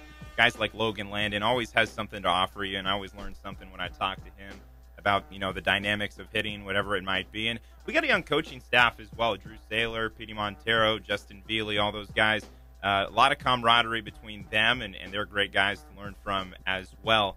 Some people see these, guys as professional athletes, but in reality, they're just everyday guys as well that are really, really good at baseball. And so when you take it from that dynamic, there's different stories to all these guys, and we try and uncover those and bring them to the fans and things like our game day program. And it's been a lot of fun getting to know these guys. A young group, but a focused and determined group of guys that are going to go pretty far in this sport. Yeah, I was going to say, Pep always touches on this with minor league baseball players. What? The hierarchy. The cars. The cars. Like when you pull, being new to the minor league baseball, you can always tell a guy by the way they were drafted. Because in uniforms, they're all equal, right? You don't know who, they're all equal. But you go in the parking lot, you're like, okay, I know who's who now. Yeah, you'll see a Maybach, and then you'll see a Toyota Hotel Tercel, as we like to call it. The guys that are living in their car, basically. Have you noticed that at all with the guys' spending habits and so forth? I would fight you on this, but you are spot on. You are so spot on. A couple of years ago, we had a kid, I guess it was last year, Yadier Alvarez. Dude pulled up to the ballpark in a Lamborghini. Yes, man. He did. Come on, man. Come on, man. And I think it was orange, too, if I recall. Or maybe that was one of the Didn't want to stand out. Yeah, right. So I went the low-key orange. But, yeah, it is kind of funny because some of the higher-round prospects, if you're a top 2-3 round guy, there's a chance you got a pretty decent signing bonus. And so you got you can spend a little recklessly on your automotive choice. And then you look at the guy that's the 27th rounder that's grinding it out, and he's 24 and maybe a year or two older than your average Cal League player. And He's driving, what did you say, a Hotel Tercel? Yeah, it's like, the Toyota Tercel. A buddy of mine in college, he would drive around and he'd call it the Hotel Tercel, and he was going to school at Cal Poly. Because he lived out of it? He lived out of it. Yeah, we were like, he went to Cal Poly Pomona, and he was a buddy of mine from high school. I go, what are you doing? He goes, I'm sleeping in the Hotel Tercel. I go, what do you mean? Sleeping down at Cal Poly Pomona. But are there other players that have come into the Cal League that are, big names? We've talked about Mike Trout, these different guys. Do they take care of these minor league players when they're with the clubs? For sure. And that's always one of the media stories that they'll find out. They'll cover that. How did you feel? How did you do? How's the injury? Blah, blah, blah. Did you buy the team dinner tonight? Yeah, what was the meal? And what did you spend? And what did you order? So, yeah, a lot of the guys coming down. I think Rich Hill was our last rehabber. He bought him, local steak. He pitched down in Lake Elsinore for the Quakes and whatever local steakhouse they had in Lake Elsinore. So he bought, 40 rounds of steaks and the sides and the fixins, and it was all good. Does that include you too? Do you break bread with the guys? No, I go home to break down my little guy. So I don't stick around in the clubhouse and eat that fine cuisine. But no, the big leaguers are really good when they come down. But then the opposite is true. When the big leaguers come down and they don't buy, they'll wear it. Yeah, they'll wear it, whether it's in the media or whether it's in the coaching staff or, word gets around. Oh, did you hear Manny Ramirez was there for 5 days and he only bought one time and didn't tip and such and such. Yeah, that's a real story that went around. That's a real story? That's a real story. But he was with the 66ers, wasn't he? Yeah, but exactly. But I'm giving you the evidence that story goes around because I know about it. Yeah, I remember last year, I think Mike Trout, buddy of mine, by the way, very good friends. They're real tight. Dan Chapman and Mike Trout are IMing you right now. Yeah, so he gave me a fist. in their DMs right now. I hung out with him when he had a short stint. Was it last year with the Quakes? Yeah, it was around 4th of July. The 66ers. I think it was a year ago because it showed up on my timeline. I hung around because I was new to this stuff. And so everybody left, and I'm standing there with Mike Trout, and I'm like, hey, have a good year. Gave him a fist bump. He's like, what do you do after the interview? Do you stand there, you shake hands, you hug? I mean, 'cause he likes to hug, obviously, right? So clearly. What do you do? Yeah. And I have no fear to talk to anybody, but apparently, apparently he bought everybody, I think it was Lowry's or something, brought in steaks that were like, it was thousands upon thousands of dollars. I'm like, where does he get the money to afford it? Yeah, it's crazy. He was living in his parents' basement in New Jersey, for God's sakes. Yeah. No, he's a great kid. We're awfully fond of him too. Love his success. I think Ethier, it was like year 2. Yeah, he had like sushi. Yeah. That's a cool story too. Yeah. So Andre Ethier, which was definitely one of our favorite rehabbers, and there's a lot of Dodger fans that love Andre Ethier, and there's some that are like, oh, you needed to retire and hang it up, blah blah blah blah. Andre Ethier was absolutely one of our favorites. He actually, and we learned this at the time. So apparently Tuesday nights at Dodger Stadium when they were home, he hired a sushi chef to come in Dodger Stadium and fix up, sushi for all the guys. Well, when he was on rehab assignment, this has been not recently, this is, 5, 6, 7 years ago or whatever, he had his Tuesday night sushi chef come out to Rancho and hook it up for all the minor leaguers. And we rolled in and I was like sushi? And I walked back there and I'm like, you gotta be kidding me. And Ethier's breaking it all down. He's like, oh yeah, this is my personal guy, blah, blah, blah. And I was like, you're the coolest, man. He's the best. He's no Manny Ramirez. Yeah, that was a really cool gesture, and it's obviously it's something we've talked about for years after too. All right, so it's nothing night tonight at San Manuel Stadium as the Quakes are taking on the 66ers. I don't get all that stuff. I just don't. Well, there's understand. nothing to get. Yeah, absolutely. It's just a show about nothing. Do they have announcers? Are there announcers for these things? Do they have the video boards going, or is it just dark and you guys are playing? Well, there are different variations of it. And first of all, let me clarify. We've never done nothing night in Rancho because I don't think anybody in our staff and in our world is going to get behind it. I don't agree with it. I don't necessarily buy into it at all. The first time I ever saw nothing night, and I believe it was the first time it was done in the California League, we were down in Lake Elsinore, and I just told this story on the air here a few weeks ago, but they literally opened the doors to the ballpark. They did not open the doors to the bathrooms, however. They wheeled in porta potties. I kid you not. They brought in porta potties. They did not open the concession stands. So let's think about this. I mean, minor league baseball, you're charging money for tickets. So you strike one. You're not getting any money for tickets because you're just letting everybody in for free. You're charging money for beer and nachos and hot dogs. Strike 2 because none of that's coming in. Oh. So literally, I don't get it. It doesn't make a good business decision. And for the fans, they write it off as, it's the ultimate baseball experience. There's no noise and no promotions. Enjoy the game. No Soak music. it in. And there's like a ring girl walking around that says, bottom of 7. So there have been different variations, though, like different digital stuff on the scoreboard, sometimes no scoreboard. But you got to have the count. I don't know how I would do my job if I didn't have the count. I've had no count for like innings at a time because the scoreboard will go out and I talk and I have ADD, and all of a sudden I'll be like, here comes the 2. But that's why you have Chappie. Chappie's got the book, right? He keeps all the stats. Nothing night means I don't have to do media notes tonight, right? No post-game story, nothing like that. When do you guys? How do you switch off? We got like 1 more minute. How do you switch off? Like during the middle of a game, like in baseball. Because I was going to call my wife and ask her what you're talking about. You have a girlfriend, Andrew? No, you don't. I'm married to the game. Were you a stand-up, Lindskog? I mean, did you ever do comedy? Did you ever like run around Spokane, do an open mic night? Every night. Well, you were asking me if I wanted to be a baseball announcer since the time I was a kid. I mean, right now I think I want to be a rock star, like a lead singer of a band, but that's clearly not going to play out. But stand-up comedy, I mean, this is the closest I'm ever going to get to stand-up comedy. This is it, man. Come on in anytime. We're here every day. Quakes and 66ers tonight at San Manuel Stadium. Nothing will be going on, but you can still hear these guys right here on Fox Sports IE 1350 AM. What's pregame, 6:50? 6:50, and then we're home. Day off tomorrow, our first day off in 27 days, if you can believe that. What do you do on a day off? Do you go pick fights? Do you go to the store? I mean, what do you do, Lindskog? Yeah, well, I'm going to avoid Jeff Gorham's phone calls is what I'm going to do tomorrow specifically. Good idea. Hey, come on over to my house. Float around in my pool. Bring your kid. I think it's a great idea. Chappie, what do you do? You're a young guy. Yeah. You out there amongst the people? Oh, yeah. Well, Upland Hills in Rancho, the golf course, gives Quakes folks a couple of discounted rounds each year, so you can find me on the list. Oh, hoity-toity, Chappie. Oh, Chappie. Married to the game.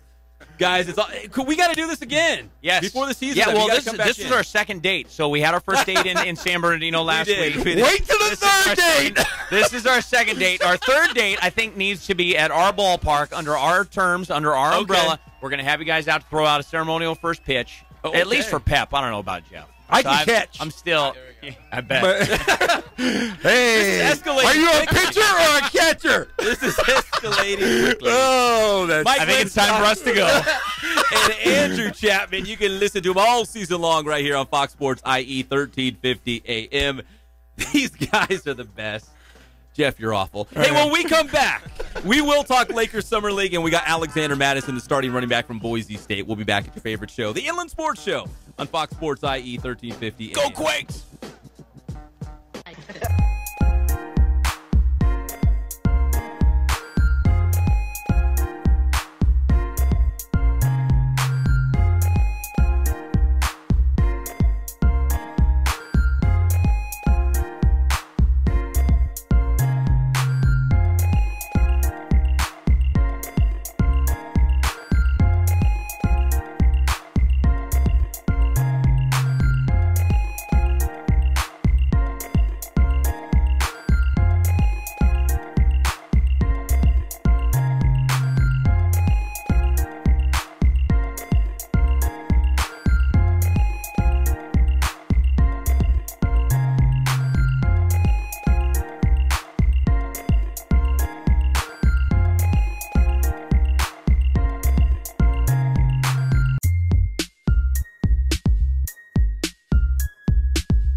Pep Fernandez and Jeff Gorham.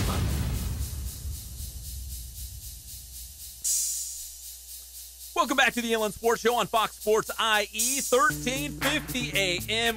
What a treat, man. It was a pleasure having Mike Lindskog and Andrew Chapman in studio. You hear them all summer long calling those Quakes baseball games. But, Jeff, I got to be honest, I'm kind of exhausted. They were exhausting. I'm all sweaty. I'm all worked up. Hey, I'll tell you this. Skog Dog, Skogginator, got a lot of energy, man. Oh, a lot. Man, alive. Well, two really solid dudes. They do sound exactly alike, though, except one looks like a 12-year-old and the other looks like a grown man. But no, very, very good guys. I listen to them, and I hope that everybody listens to our show, that you jump on the Quakes bandwagon and you listen to them every single night. They're on their 27th night in a row tonight. So make sure you follow those guys and follow the Rancho Cucamonga Quakes. Yeah, but then they have the whole off season. They just hang out in the off season. They got like months off. They don't do anything. They just hang out, work on. I bet Lindskog is like a baker or a cook or something. He's got to have some sort of.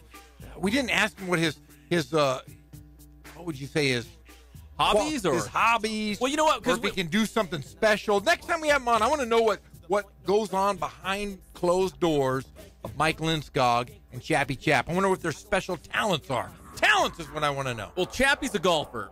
And, and Lindskog, because we have speculated on this before, what does he do in the offseason? Because he's got all that free time. He's a hitman. A hitman. Yeah, I think he kills people for a living. I thought he went on one of those, those crab boats, like up by like Alaska. Oh, and he goes like deep into the like the Bering Strait, and they make like $500 an hour. It's the most dangerous job in the world. It's very dangerous, but you don't see him for months. But he brings in all that money. Yeah, because he's wealthy. Oh, he's really wealthy. Oh man, I've heard stories. He's telling us about his house. He's might be wealthier than Rich Jeff.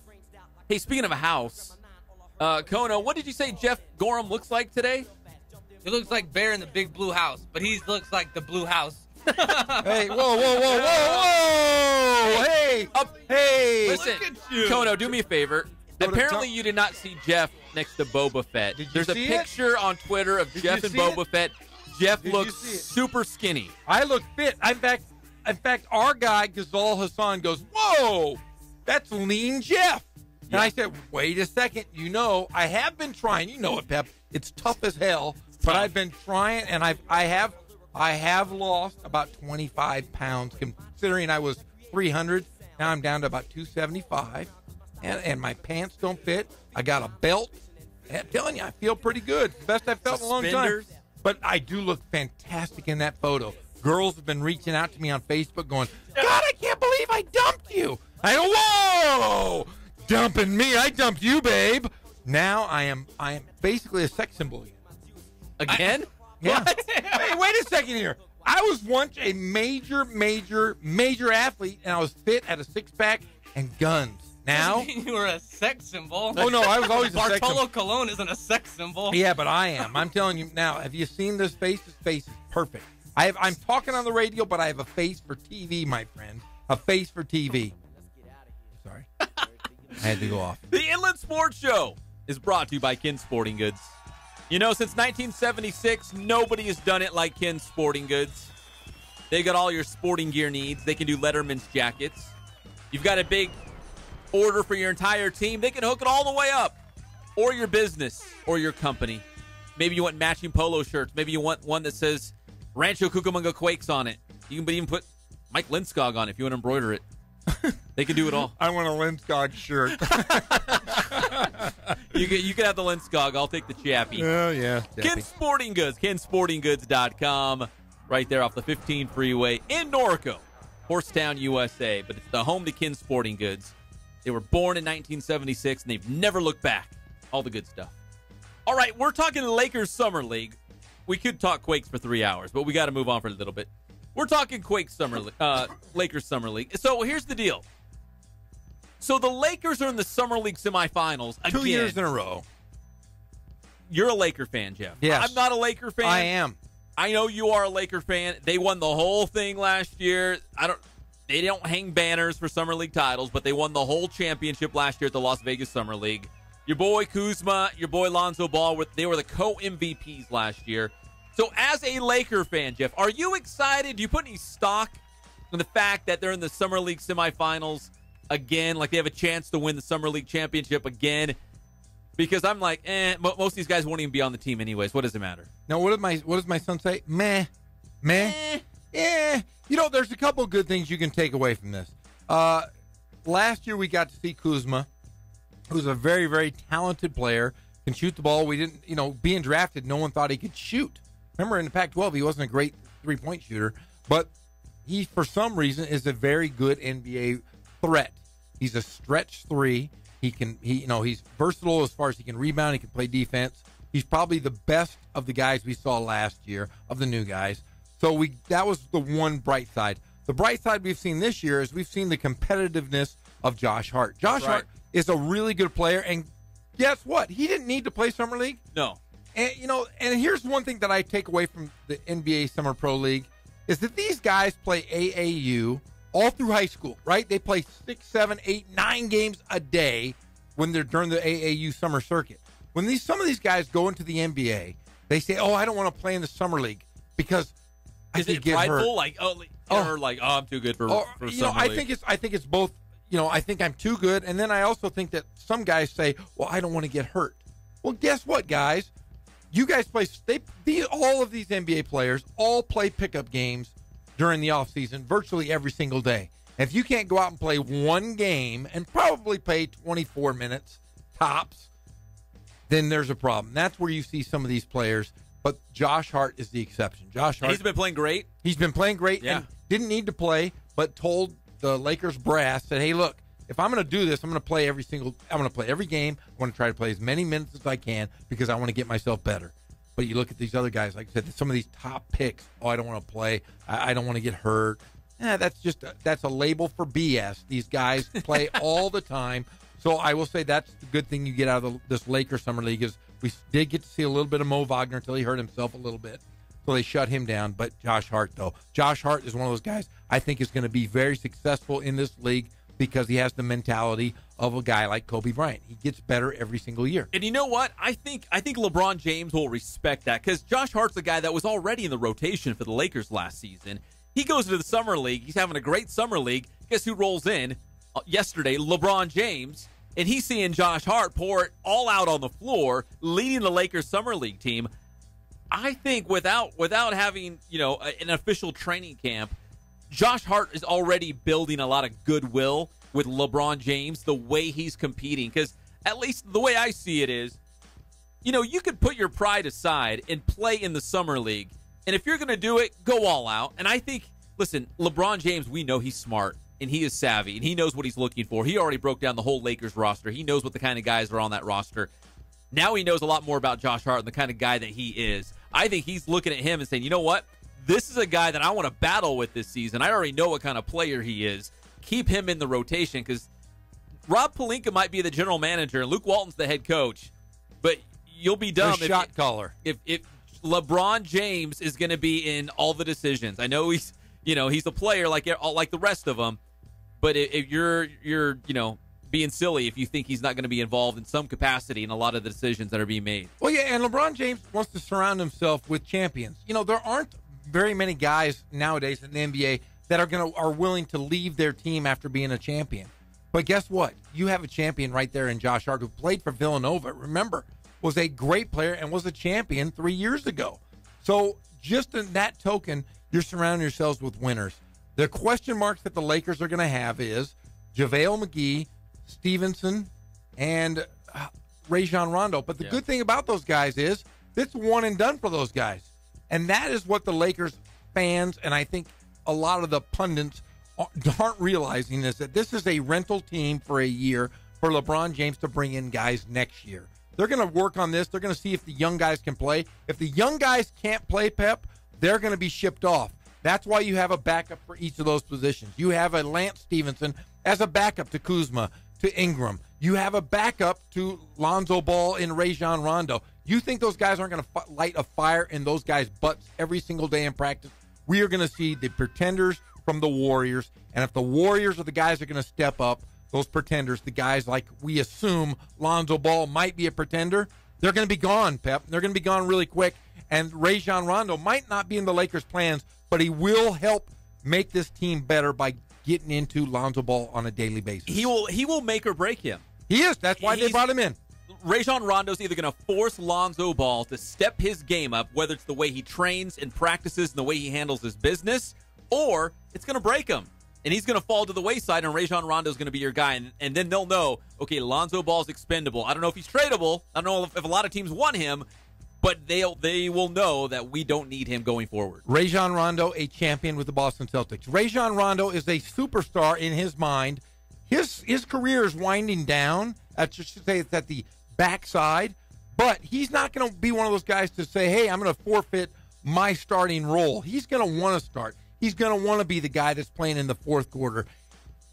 The only way he's going to be able to do that is to guard and get after Lonzo Ball every day in practice. We got to wrap this up, but why do you think LeBron popped up at Summer League anyways? Show his face, meet some people, see the young guys. Because really, there's only maybe a player or two on that Summer League. But here's the deal. 3. Here's the deal. I read the transcript, the words that that Magic Johnson had said when he met with LeBron James for 3 hours. He knew LeBron James wrote every single player on the Lakers roster. Like their strengths, their weak. Like he knew how they played. He knew every player on that team. He knew players. He even brought up the players like Rondo. He brought the guys in. Or do you think he's studying the young guys already? Of course he is. Of course he is. Because guess what? He really is. Outside of Pelinka and Magic Johnson, it is LeBron James' team. Yeah. He's done it in Miami. He's done it twice in Cleveland. And right now he's doing the same thing in Los Angeles. Those guys are on one-year deals. He's trying to see which player of these young guys are tough, and that's why he brought in the tough guys. He brought in a goofball with McGee, but guess what? McGee will be a very good player in that system. Yeah, he will. I don't know if we said this on the air or in a commercial break, but didn't we say that what if they let Luke Walton go, you bring back Phil Jackson to coach the home games because he doesn't like to travel, and you have LeBron be the player coach on the road? Yes, you could do that. I mean, did we say that on the air? No, I don't think we said it on the air, but we've talked about it. And I'll be honest with you, this is going to be the toughest situation for Luke Walton of any coach in the NBA this upcoming season because he's going to have to deal with coaching LeBron James. He's going to have to deal with coaching Rajon Rondo, Lance Stevenson. Lonzo Ball. I mean, think about the characters and personalities he's going to have to deal with. It's going to be ridiculous. Luke Walton could find himself either being coach of the year or coaching somewhere else by the end of the season. All right, well, obviously we'll talk more Lakers tomorrow as well because maybe they're not done. Kawhi Leonard's still out there. Maybe the Lakers aren't done. And we'll keep tabs on the Summer League as well as they try to win back-to-back Summer League titles. Hang those banners, Laker fans. When we come back, we'll talk about the first half of the Major League Baseball season. The Dodgers are in first place, but the Halos got some serious work to do. You're listening to your favorite show, the Inland Sports Show on Fox Sports IE 1350 AM.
country I ever heard of. They speak English and what?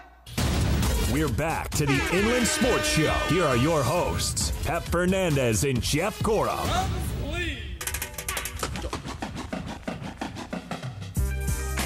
Welcome back to the Inland Sports Show. This is Fox Sports IE 1350 AM. We're live and amplified every single day from 3 to 6 p.m. You know, Mike Lindskog, he's a great guy. He is. He's the voice of the Quakes. He texted me, he said, hey, thanks for having us on. We had a good time. He says he wants his own show on HGTV. But, Jeff, correct me if I'm wrong. Isn't Lindskog the same guy who he couldn't fix his own sprinklers? His sprinklers were going crazy at his house, and he was freaking out. He couldn't concentrate on the baseball game because back home his house had all these sprinkler issues. So maybe he's learned how to do this over the weekend, and now he's ready to take his talents to HGTV.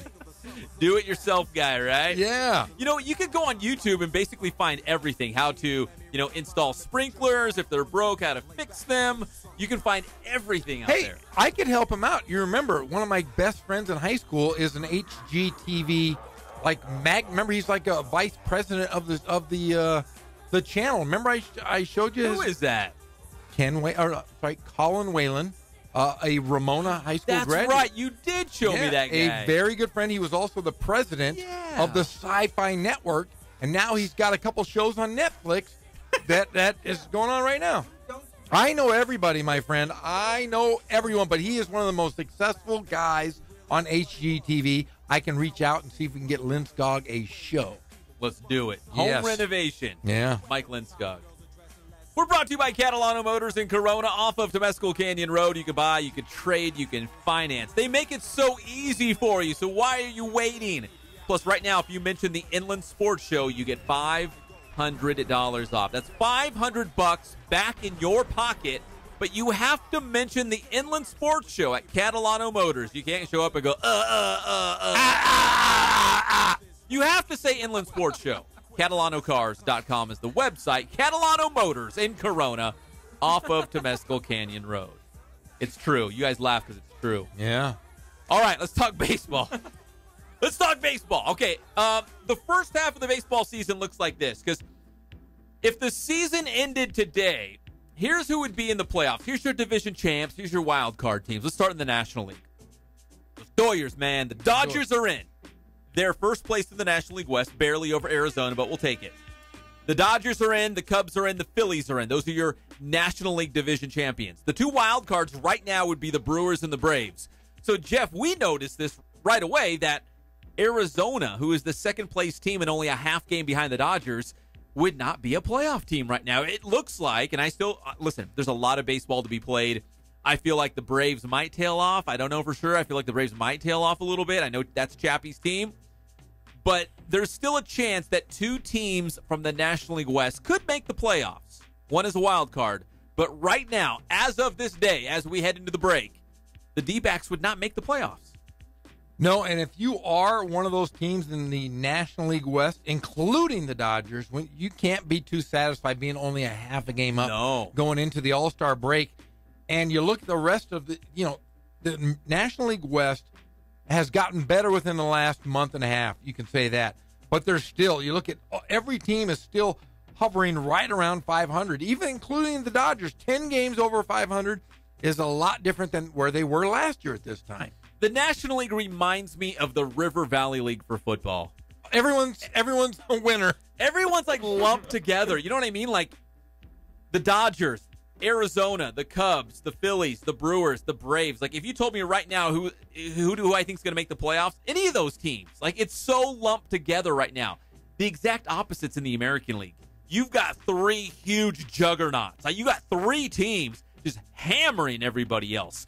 The Red Sox, the Yankees, and the Astros. Like the sun rising in the east. Like that's almost like a sure thing. Barring a monumental collapse, those three teams are going to win their divisions, and they're going to win running away with it. Hey, you look at Seattle. Seattle, who we didn't even talk about earlier this year. They're 19 games over 500. They're a playoff team right now. They are a playoff team. And you look down the line, Oakland. Oakland is 13 games over 500. We hadn't even discussed them. They weren't even talked about at all. Then you go down, and the National League, East and West, are really kind of, they're all mediocre. Mediocre, but that the Central With the Cubs right now are 17 games over 500, but the National League in its entirety, it's going to be a battle to the last day, Pep. We didn't even mention the Washington Nationals. They're not in the mix. The Pirates could be there. Los Gigantes, San Francisco's having an uptick. San Francisco might be in the mix when it's all said and done. The National League is a big mess, like the River Valley League was for football this past year. It's so hard to say what's going to happen here. Although, if you asked me, of all those teams, you'd have to go with the Cubs and the Dodgers. Those are the known commodities. The Cubs and the Dodgers, they got all the big stars. Everyone's back. As long as they stay healthy, it looks like the Cubs and the Dodgers should be there at the end. Yeah, it could just be just like you said, the River Valley League. Of those 15 teams, 14 of them could be in first place, and then the Padres could be in second. Yeah, when it's all said and done. It could be all said and done. In the American League, so we mentioned the Red Sox, the Indians, the Astros. Those would be your division champions. The Yankees would be a wild card, although the Yankees are like the second best team in baseball right now. And then the Mariners, the second place team in the American League West, would be the other wild card team. The Halos right now are 9 games out of a wild card spot. That's a lot. It is a lot. It's still doable, but it's a lot. Oh, it's the only thing is, I don't know if it's doable. You'd love to say, because I'm an Angels fan, but that pitching staff is decimated. There's, I think, 14 players they've had to bring up 14 different starters, and 14 different pitchers have been on the DL. So, well, Garrett Richards is done. Yes. Shohei Ohtani, he's going to be reevaluated Thursday. So, but you know what? To be honest, and I'm usually a glass half full kind of guy, I don't think he's going to pitch. Shut him down. Yeah. Shut him down. Let him DH. See how the season goes. Because look, he can play the entire season this year, and if things don't get better, he can have that Tommy John surgery during the offseason, because either way, he wasn't going to pitch until 2020 anyways. So if you do shut him down, at least get a bat out of him for the rest of this year, because he is such a vital player. Even if you don't make a run to make the playoffs, you still want to get that rotation of him batting. You know, I saw something on Instagram and had a picture of Tyler Skaggs and Andrew Heaney, and it said the Yankees might be shopping around for a left-handed starting pitcher.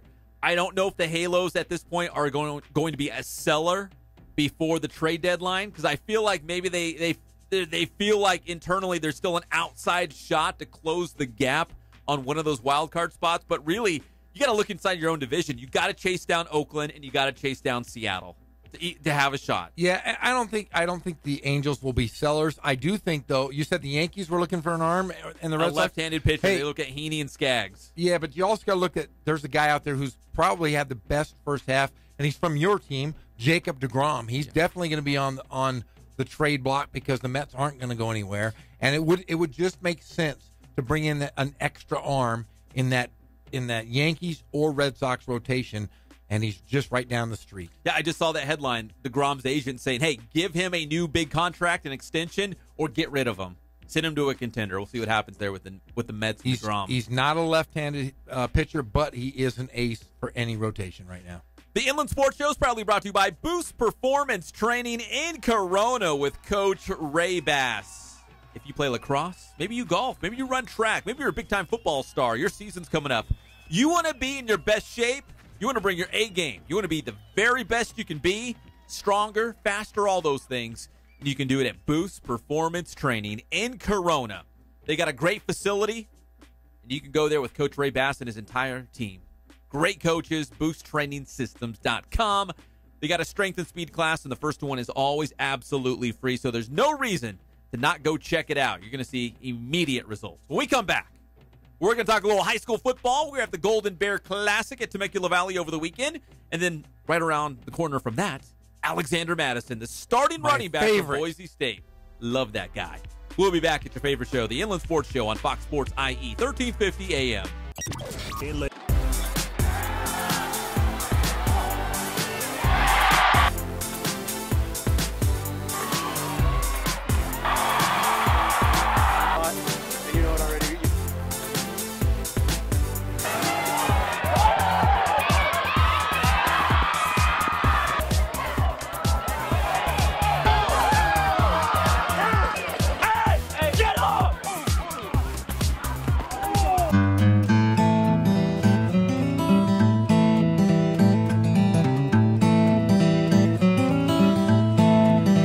Focus on the customer here.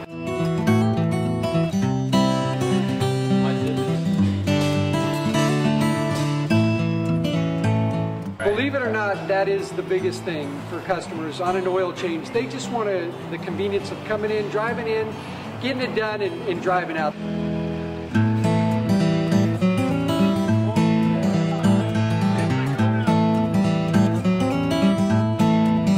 We just greet them, get them going, and they're done in about 10 minutes or so.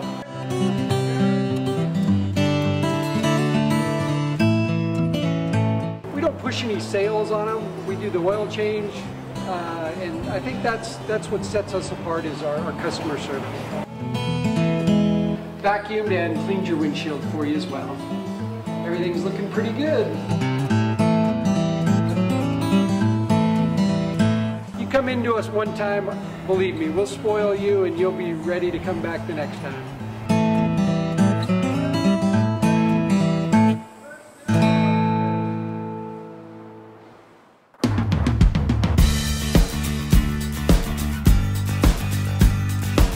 We're a small family-owned, strive for quality pre-owned vehicles. We're not a volume dealer, and we take every deal as personal to us.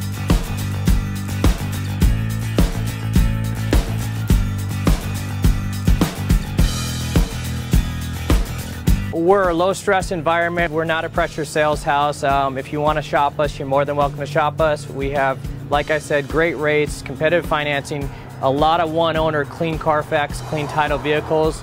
As you see, we have Carfax everywhere. That's most important to us, to educate our customers before they make a purchase.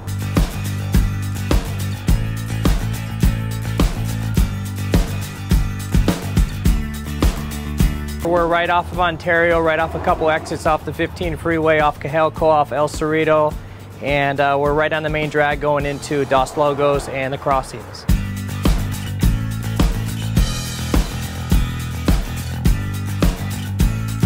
We have great financing, we have great lenders that we're using. We do buy, sell, trade, cash for your car. Whatever we need to do to help accommodate the customer, that's what we're here for.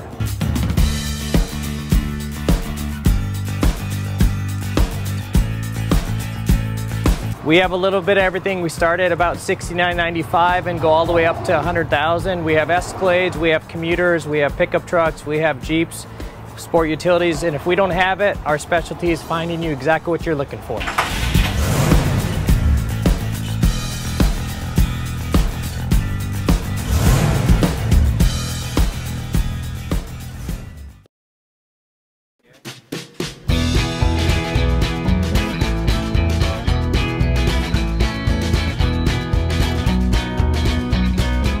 Thank God, first of all. I thank the great people that I've got around me that help support me, the people that work for me. As I started, if it wasn't for the people around me, we probably wouldn't be here right now, but I've got a great staff.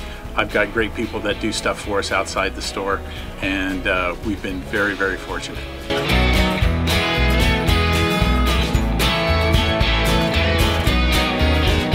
Our service is impeccable, and we just keep trying to get better every year. We can do online stuff for your teams, as well as, like I said, the screen printing, the embroidery. We also have 3 women that do extra sewing for us, like tackle tool on uniforms, or the bling or rhinestones for different shirts for the ladies. That's why we have certain racks just for certain schools, and the fun about that is that it turns into other schools that may come in here that aren't as close, that we can do stuff for them as well. We've had very, very good customers throughout the years, and it's just been a blast.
Nandes and Jeff Gorham.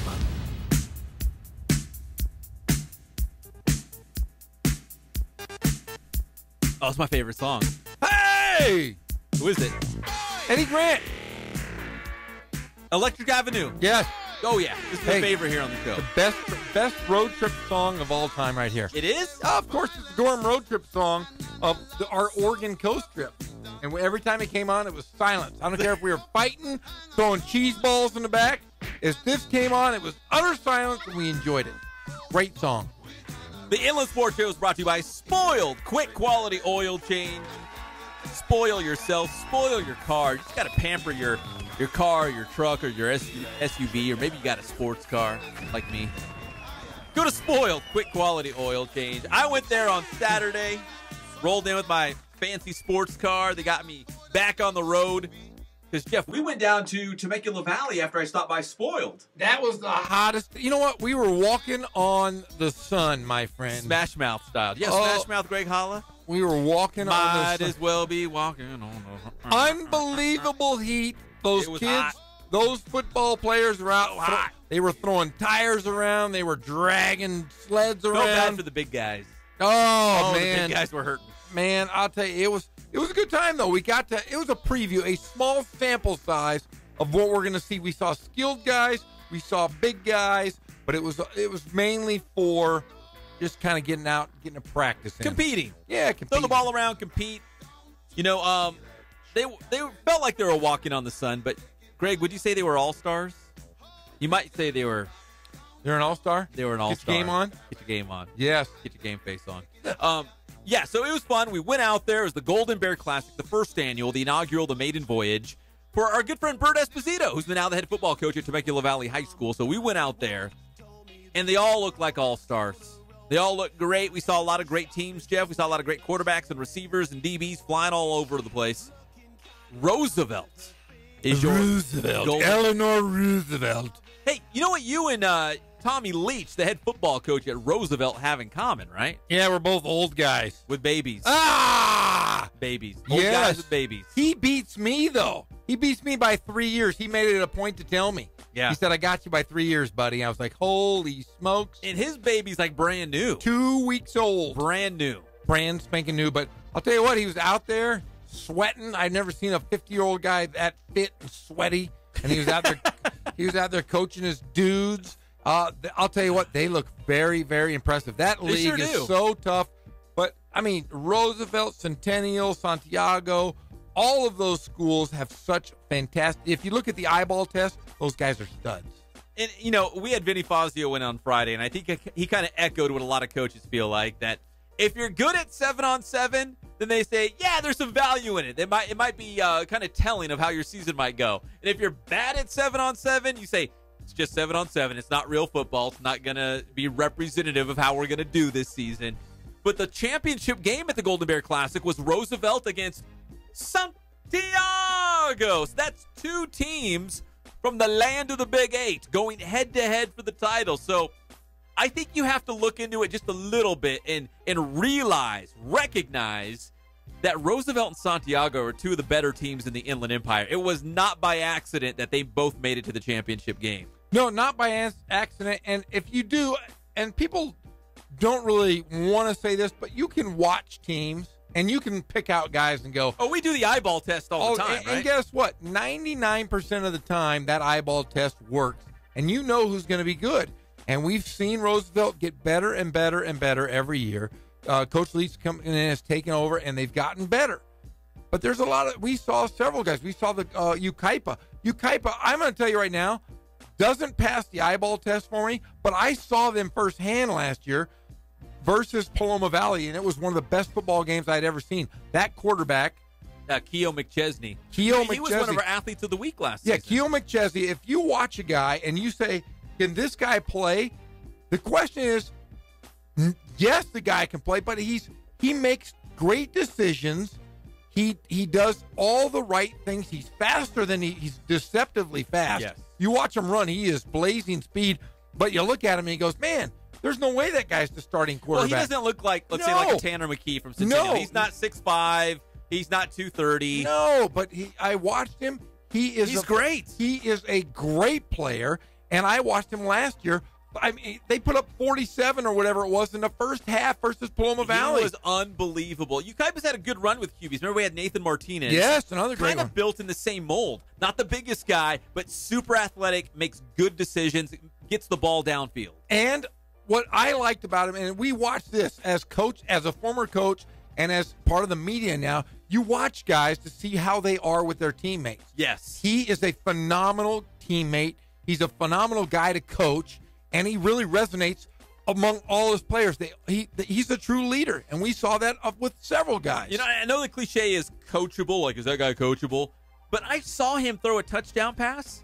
He wasn't jumping up in the air and acting a fool. No, he did. He went back to his coach, and I think his coach was telling him, like, oh, that was a great throw, but maybe you could have done this, or did you see this? Like, he was over there getting more coaching after throwing a touchdown pass.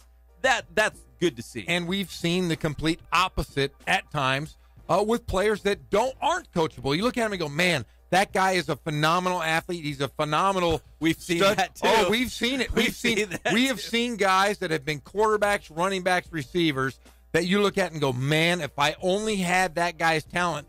And then you watch him play, and you watch what he does outside of the field. You watch his movements, the way he handles himself after a missed play. If the guy's running around, you can see if a guy is coachable or if he's a teammate. And I'll tell you what, the guy at Ukaipa is a phenomenal teammate. Well, we saw Ukaipa a little bit. They look great. We also saw Redlands East Valley. We talked to Rich Lunsford a little bit. Love Coach Lunsford. Wildcats look good. Listen, I'm not ready to say anyone's going to beat Cajon yet because Cajon's on this run right now where they look like they're just an absolute wrecking ball, just destroying teams right and left. But Redlands East Valley, and throw Ukaipa in there as well, they've got enough talent to make things interesting. And you got to, I think when we talked to Coach Lunsford, Coach Bruick didn't leave the cupboard empty. That was his exact quote. He said Coach Bruick did not leave the cupboard bare. Like, there's guys, and we saw them, again, going back to the eyeball test. I was looking at Redlands East Valley. You saw we were standing 10 feet away from the guys. Like, this looks like a legit team. And I think it was a legit hire, Pep. I was lucky enough to see Coach Lunsford for the last couple of years coach that Arlington team.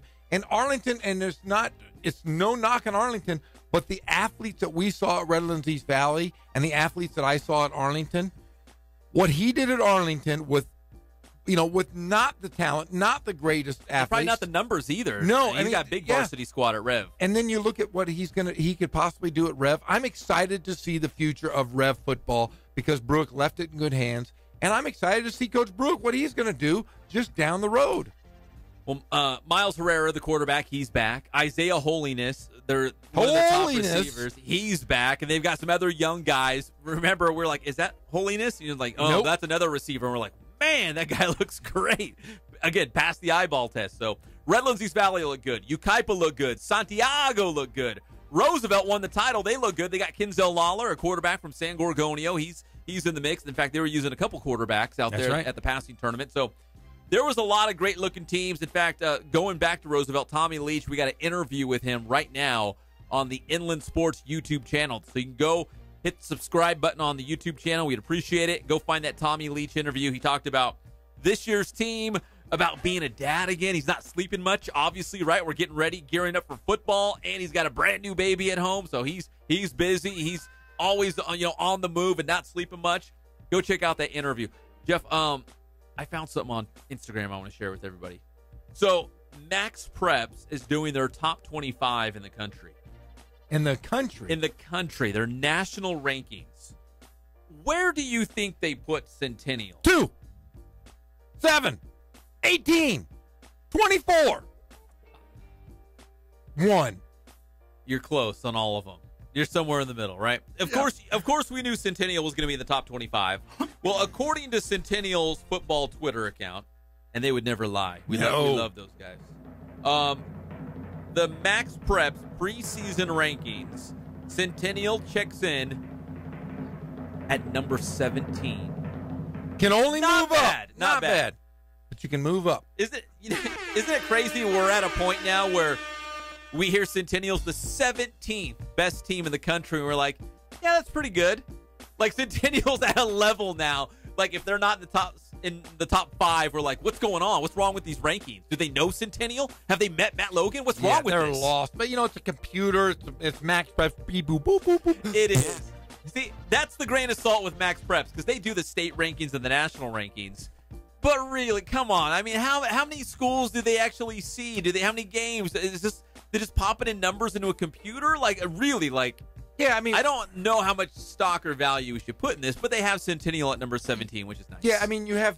let's go back to Max Preps, what they did to Norco softball. Norco softball was the best team in the country, and I think they ended up finishing up 3rd, according to Max Preps, but everybody else had them as the best team in the country. They had teams from outside of California, ridiculous.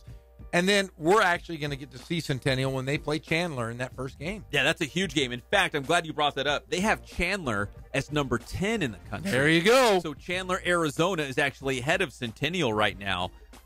Might not be that way after they play. I'm hoping Centennial comes out on top of that one. But, I look at those Max Preps rankings, even like the state rankings, and you look at some of the teams and you're like, number 45 or number 300 in the state. You're like, how did they even get that? Like, that team's not that good, or that team's way better than that. Again, I don't know if it's just the formula they use. Sometimes they get it right. Sometimes they're way off. But Centennial, number 17, preseason ranking, which, again, a preseason ranking probably doesn't mean a whole lot, but they are number 17. Chandler, Arizona is number 10. And that Centennial will go up against them head-to-head. So that's going to be a huge game. Excited about that one. Obviously, national title implications, because whoever loses that game is probably out of the national championship talk. I agree. For that mythical national title that they'll give by Max Preps. Okay, let's see. We got one or two more minutes here in the segment. Okay, Jeff, who do you think is the top 3 teams in the country? And I'm not saying this because they're oddball teams that you'll never guess, because there's some oddball teams, but the top 3 teams in the preseason national rankings by Max Preps for high school football. All 3 of these teams. And I'll give you a hint. 2 are from the state of California. Mater Dei, De La Salle. Mater Dei is number 2. IMG Academy. IMG is number 3. So I got 3. I got all De 3? La Salle is not in the top 10. St. John Bosco. St. John Bosco is the number 1 team in the nation. Yeah. It goes Bosco, Mater Dei, IMG Academy, number 3. Guess who Centennial's going to run into in the semifinals in the championship game in Division I? St. John Bosco. St. John Bosco and or Mater Dei. Those 3 schools, Centennial, Mater Dei, and Bosco, you can pencil it in year after year. They see each other in the semifinals and or the finals of Division I in the southern section. Quick question. Do you have that list still? I have it. I only have the top 10 in front of me. Okay, is Folsom, because I know Vinny Fazio came in and talked about Folsom earlier this year, or last week. Is Folsom in that top 10? I don't see Folsom in the top 10, but I'm going to click on this link to see if I can get the whole top 25, because let's just assume for the sake of conversation that Centennial makes it to the state championship game. Folsom's from out of the north. Folsom could be that potential state, title contender there from the north that could meet Centennial in the finals. Let's see. I got the top 25. Trying to see if there's any other Southern California schools. Okay, so Centennial 17. De La Salle is 18. Folsom is 19. All 3 in a row. No, there you go. So there you go. So if you're wondering where those other schools are, hey, Narbonne from here in Southern California is number 24. Centennial plays them as well. So Centennial's going to play Narbonne and Chandler from Arizona in their non-league schedule. Both are preseason top 25 in the nation. So big games there to, help with your rankings. I know Centennial, everyone else looks for rankings within their CIF. Centennial is looking for national rankings every single year. All right, we come back here on the Inland Sports Show, Fox Sports IE 1350 AM. Alexander Mattison, Boise State running back, joins us next. It's the one and only Inland Sports Show on Fox Sports IE 1350 AM. Dude, this is crazy. She called, she said...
How you guys doing?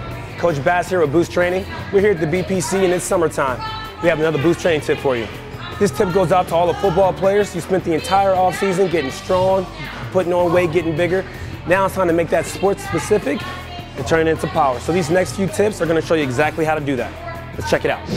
Okay, so our first tip of the day is what's called a depth jump. And this is a great drill to turn strength into power that you want to hit as you start getting closer to the season for an off-season football player. So what Cruz is going to do, he's going to take a quick step off the box. He's going to hit the ground as quickly as possible, get up, elevate, and he's going to land on the higher set of boxes here. All right, he's going to have his hips flexed, arms extended.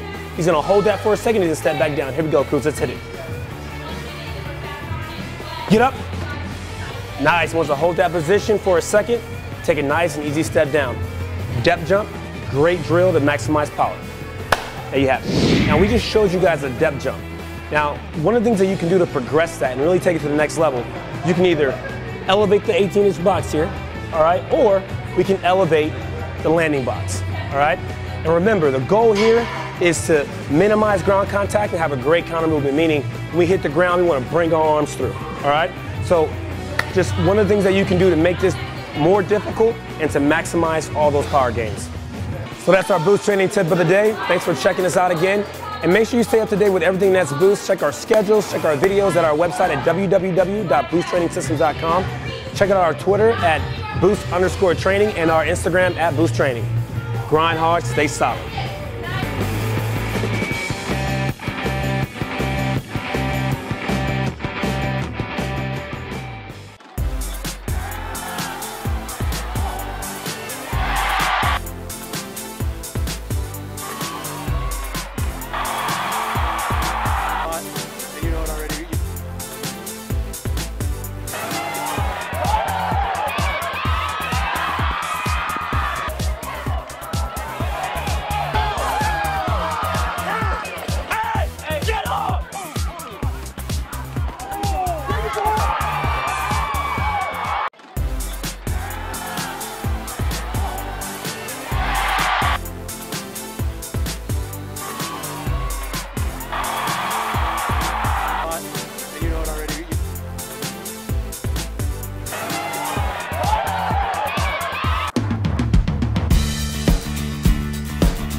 We're small, family-owned, strive for quality pre-owned vehicles. We're not a volume dealer, and we take every deal as personal to us.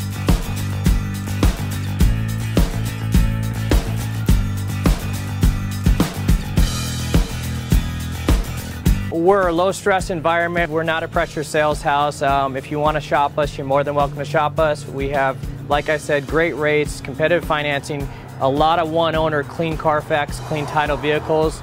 As you see, we have Carfax everywhere. That's most important to us, to educate our customers before they make a purchase.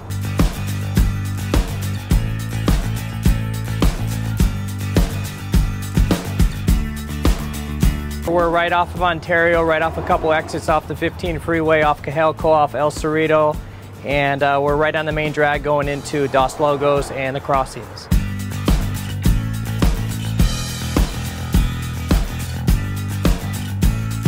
We have great financing, we have great lenders that we're using. We do buy, sell, trade, cash for your car. Whatever we need to do to help accommodate the customer, that's what we're here for.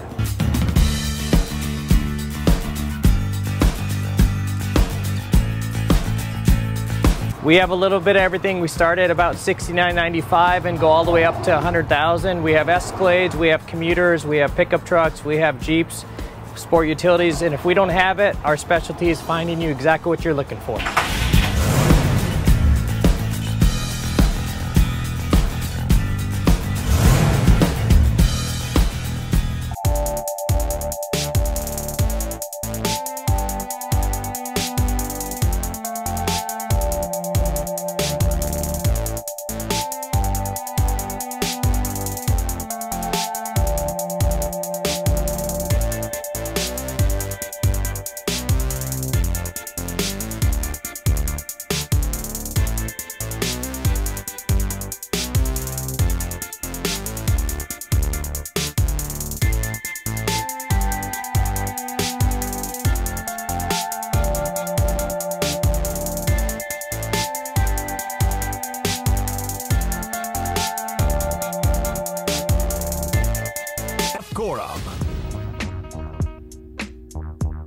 welcome back to the one and only Inland Sports Show on Fox Sports IE 1350 AM. Now on the show, a very special guest. We love having this guy on. He's one of the top running backs in the entire country, and he's got Boise State in that preseason national rankings once again. It's the great Alexander Mattison out of Cardinal City, San Bernardino High School. Alex, how are you doing today, man? I'm doing great. Glad to be here. Thank you for having me on. Man, we love having you on. We're super excited about this upcoming season at Boise State for yourself and for the entire team, for that matter, because looks like you guys are going to have a pretty good squad once again. But I think everyone, at least here in the Inland Empire, they want to know, how are you feeling? How's the ankle? Because towards the tail end of the season, you got a little banged up. How are you feeling right now? I'm feeling good. It's just, we play a tough sport that requires that physical, beating on your body here and there, and, freak accidents can happen. But, you just got to put your head down and grind and bounce back from it. And that's what I'm doing, and I'm getting ready to go. And, I'll be back in action. Were you able to go through, much of spring ball? I mean, or did you kind of, scale it back a little bit to make sure that you were healthy for the upcoming season? Yeah, I wasn't able to go through spring ball, but kicked it back up in gear and got things going this summer. And so feeling good, and, every day it gets better. So that's just a blessing, and fall camp is right around the corner, and I'm ready to get the pads on, and time is ticking. I think it was about 4 days ago I saw those 50 days counting down till kickoff, so, man, it's coming. You're entering your third season at Boise State. Does it feel like, Alex, that it's going fast, or does it feel like these last couple of years have kind of, I know you enjoy the moment, you enjoy the journey, but does it feel like it's going fast or going slow for you? The days and the weeks go slow, but the months, they go by fast. It's a very weird timing, how things work its way out. You feel like, man, this week is going so slow, and then 2 weeks later you're like, whoa, I didn't know that 2 weeks just went by. So things are going fast in the works, and that's what we're doing. We're grinding, and we're trying to be the best Boise State football team that this program has ever seen. Do you feel like that's even more accelerated when you're in season, because you're going from game to game and juggling your classes and probably, I don't know, working on projects and papers, and maybe even taking tests on the road? I mean, I'm sure it's a grind when you're in season. So between now and Christmas, I'd imagine it probably seems like it goes really fast. Oh yeah, most definitely. All of your time is taken up by new responsibilities every day, and it just helps you grow as a man and learn to do things on your own, because you're no longer with the parents or with anyone to help you out. So you get a taste of life, and you get a taste of a great experience here. College football, the college environment, getting a great education, all of that, it just comes together. And sooner than later, here it is. I'm a junior, and it's crazy. Well, Alex, speaking of that, being on your own, and obviously, coming out of San Bernardino, and you're at Boise State now, how, now that you've been away from home for a couple of years now, how domesticated are you? Do you do laundry? Do you fold laundry? Can you cook for yourself? Are you a neat freak? Do you like to clean? I mean, tell us about Alex that we don't get to see behind closed doors. Yeah, I definitely have picked up a lot of new skills. I'd say I can pick up some good Alfredo and spaghetti now, and some good chili. So I've learned to use a lot of different things. I've learned to use the crock pot and all those types of things, because it's a very important in my position, in any Division I athlete's position, to stay healthy, and you have to do that through your nutrition as well. So doing that, dealing with car payments, things like that, I've really learned to do. And I like to stay neat. One thing we learned, we had a guest speaker come in, and one thing we learned, that if you have a messy environment, it kind of helps you. It doesn't help you, because you'll have like a messy mind, if that makes sense. So as things are scattered, that's how your mind is going to kind of be. And so the neater your things are, the neater your thoughts can be, and as smooth as they can flow. So that's something I really took into account. Alex, you're speaking to the choir over here because I feel like I don't know why, and I don't know if this will make any sense, but like when my car is washed and all my laundry's done and my house is clean and my bills are paid, like I feel like I can concentrate on, in your case it'd be football, but in my case it'd be like I feel like I can concentrate on my show because the rest of my life is in order. You know, I don't have to worry about it. Does that make sense? Yeah, most definitely. That's exactly how I have a testimony to that as well. And just when things are in place, everything just feels so much smoother. We're talking with Alexander Mattison. Of course, you guys know him out of San Bernardino High School. He's the starting tailback at Boise State University. Alex, this might be a dangerous question, but do you ever go on, like, say, Google or Twitter and search your name to see what comes up? I have before, kind of when it was like, oh my gosh, like, I'm playing on national TV, this is crazy. Kind of Google just to see if I could find any type of videos or something like that, just something little. But now I stay away from really articles, videos, all that stuff. I just let it happen. And if it comes to me, someone sends it to me, yeah, I'll probably look at it, but I don't really go searching for any outside noise or just trying to, stay away from that as much as I can and just, let my plan do the talk. Well, I thought you might say that, and I don't know if you've seen this or not, but I did Google your name, and there was this awesome ESPN article that popped up, and they took all of the top 25 teams in the nation, which obviously includes Boise State, and they picked out a player from each team that was going to have a breakout season. Now, we already know that you're a 1,000-yard rusher, but ESPN has tabbed you as that breakout star player for Boise State University. I think this recognition and these accolades that are coming your way, you just take them in stride. Do you not worry about it as long as the team is winning? Yeah. I mean, this is a team sport, and we wouldn't have won a Mountain West championship. We wouldn't have won a bowl game if we didn't play as a team. And no play on this team, in my opinion, is selfish, and we're all aiming towards the right goal. And that's really what helped us to be successful last season. I think that's what really could help us have another great season this year. Alex, when this is all said and done at Boise State, when you look back at your career as a Bronco, what do you hope your legacy is? Because I know Boise State's had a great run of, national championship caliber teams. They've had a great run of running backs, for that matter, at your position. When you look back, what are you hoping your legacy looks like when you leave Boise State?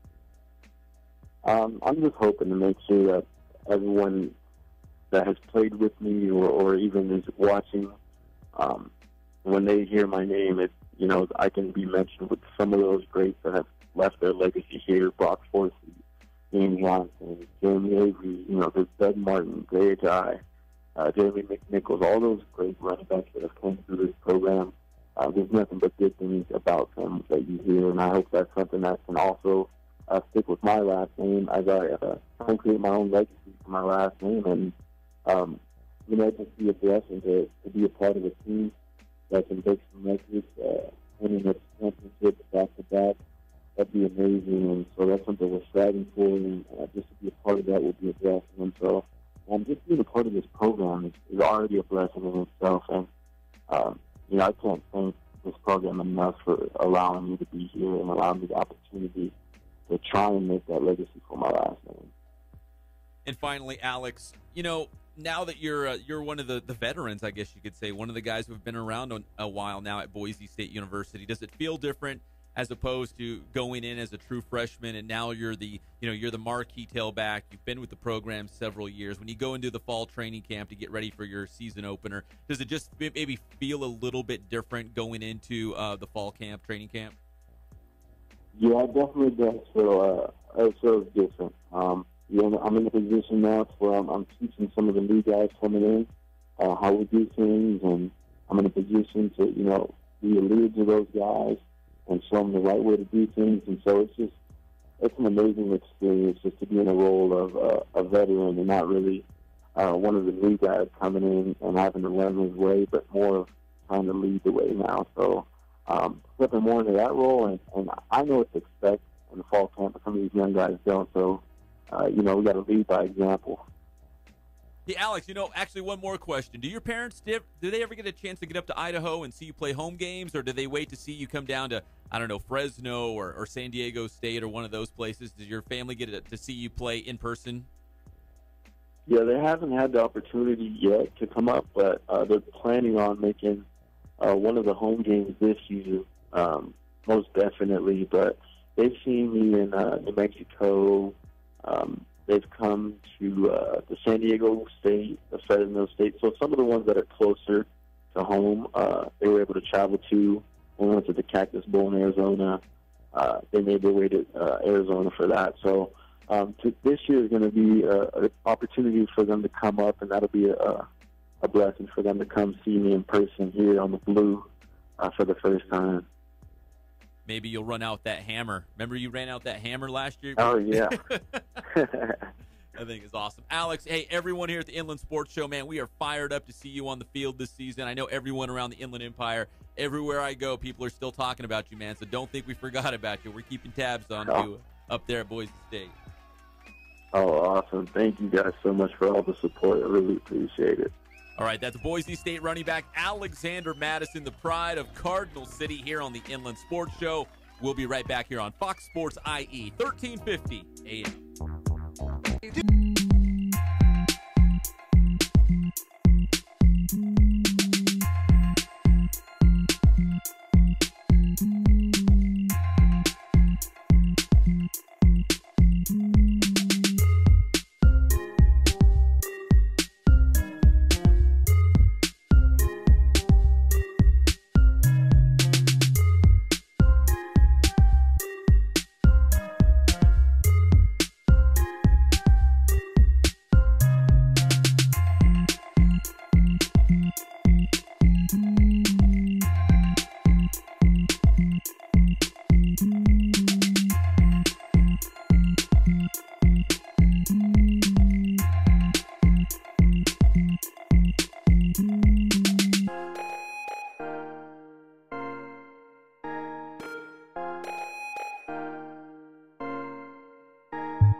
thank God, first of all. I thank the great people that I've got around me that help support me, the people that work for me. As I started, if it wasn't for the people around me, we probably wouldn't be here right now, but I've got a great staff.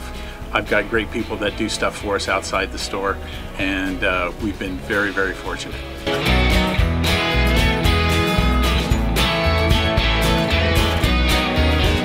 Our service is impeccable, and we just keep trying to get better every year. We can do online stuff for your teams, as well as, like I said, the screen printing, the embroidery. We also have 3 women that do extra sewing for us, like tackle tool on uniforms, or the bling or rhinestones for different shirts for the ladies.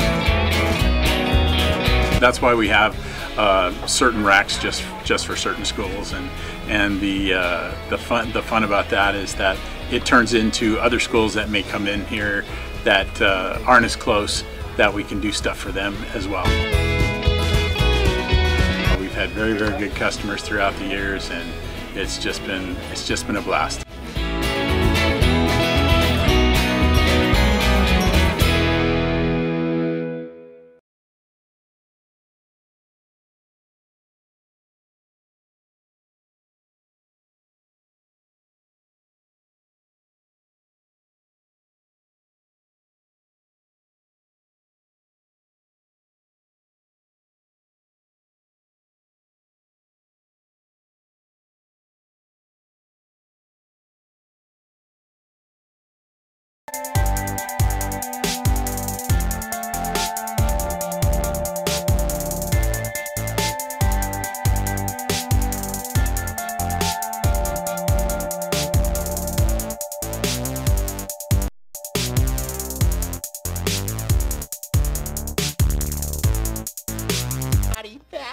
And I go.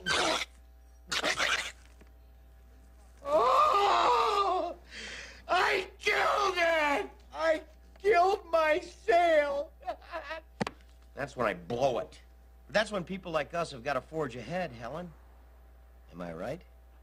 Now back to the Inland Sports Show. Here's Pep and Jeff. Welcome back to the Inland Sports Show on Fox Sports IE, 1350 AM, all the live long day, every single day from 3 to 6 p.m. on the local sports leader. Nobody else is doing this. The Inland Sports Show is brought to you by Boost Performance Training in Corona with Coach Ray Bass. If you haven't already, check out those Boost training tips right now on the Inland Sports channel on YouTube. Coach Ray Bass will walk you through some great tips to make you stronger and faster. All the good stuff. So you can be your very best and dominate. Boost Performance Training, boosttrainingsystems.com is the website. So we've got the Home Run Derby going down right now in the nation's capital. Am I correct? They're dropping bombs in the nation's capital, Pep. We've got Kono live from the Inland Sports Update Desk with an update on the Home Run Derby. Who's the clubhouse leader right now, Kono? Well, they're only in the second group, I should say, in the first round, and Hoskins beat out. Is that the Phillies guy? Yeah, he hit 17 jacks. Like, of all the guys, I would be like, he's probably like the guy I'd pick last. He was great in Who Framed Roger Rabbit. Bob Hoskins. Is that who that is? No, his name's like Ryan. Okay, it's never like mind. Wrong guy. Ryan Sandberg? Yeah, it's like Ryan. Ryan Hoskins. I was thinking it was Bob Hoskins. I was like, wow, he's really, really talented. Yeah, and currently Kyle Schwarber of the Cubs going up against Alex Bregman of the Astros, and it's pretty damn close. 16-15 as it stands right now, and Bregman has extra time. So if you hit over 400 feet, you get 30 seconds extra for each ball you do. Exactly. See, I don't watch the Derby that close. Schwarber is a very good sandwich. Schwarber. It's a very good They cut Schwarber. the meat right off the stick. Oh, and yeah. It's all nice and warm. A good Schwarber is wonderful. So the way they do the Derby is they have brackets. They have it's like almost like match play in golf. You got two guys going up against each other, right? And then they advance. You go up against another guy, and you advance to the final. So exactly. So Max Muncy of the Dodgers has not gone yet. Correct? He will be next, going up against Javi Baez. You know, Javi Baez. I mean, he's going to beat him. Come on, that bat speed though. I believe Javi Baez could be like that Ichiro. You think he could so? just hit it out. Little hitting second baseman. Pedroia? I mean, small guys do have power. Bagwell? Come on. We all laugh because Kono's a small guy with power. He's a small of course guy. he's got his back. Hey, man, that little Baez guy, he might be little, but he's got a lot of power. The most power probably comes from the small guys, right? Look at Altuve, man. Isn't Altuve like 2'6"? Is he in the home run derby? No, Altuve? he's not. He's in the All-Star game. I would love to see Altuve. Altuve against Aaron Judge in the home run derby contest. I do believe Altuve did do it 2 or 3 years ago. I think he did. He's got power, man. He's little, man, but he's got power. You couldn't see him. He's a little bitty guy. I'm never going to mention Chuck Muncy again. I really want to make an addendum to what we always mention. We love Max Muncy, but you always call him Chuck. Because Chuck Muncy was a great American running back who played for the Saints and the Chargers. You don't remember these Chuck Muncy, do you? No, I interviewed him. You did not. Yes, I did. Did you know Chuck Muncy is dead? No, well, you told me today. And he died in Paris here in the Inland Empire. He died in Paris, California. What happened? Like, seriously, I don't know. What happened? I don't know, but he's a Berkeley grad. He's got a brother named Nelson Muncy. I feel really bad. We should Google it. I'd like to find out because, again, we didn't know he had passed away, and then he passed away in the Inland Empire. How long ago was this? He passed away in 2013. Oh, so it's been a while. Yeah. I think I interviewed him, I would say, circa 2008 or 9, I would think, somewhere in that ballpark. So it's been a while, but I remember interviewing him. Yeah. Big guy. Yeah. He was a big guy. Very large man. But, yeah, I will never say Chuck Muncy again because it would be smirching the name of him, and Max Muncy's doing great. Good call. Okay. All right, one quick more, let's see. One more baseball note before we hit the break. Remember we were talking about Tyler Skaggs and maybe Andrew Heaney being on the trading block for the Halos? Yes. I just went on Twitter. Ken Rosenthal, who's like the baseball guru. If you can't believe him, you can't believe anybody.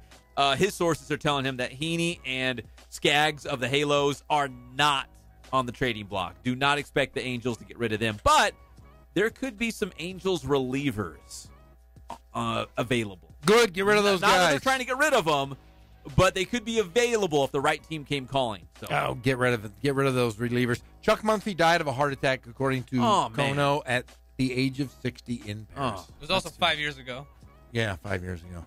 So it's not breaking news. No. Not quite. Very sad. All right, we come back here on the Inland Sports Show. We're going to get you all set for nothing night. Nada, zip zero, stingy with dinero. When we come back on the Inland Sports Show, Fox Sports IE 1350 AM.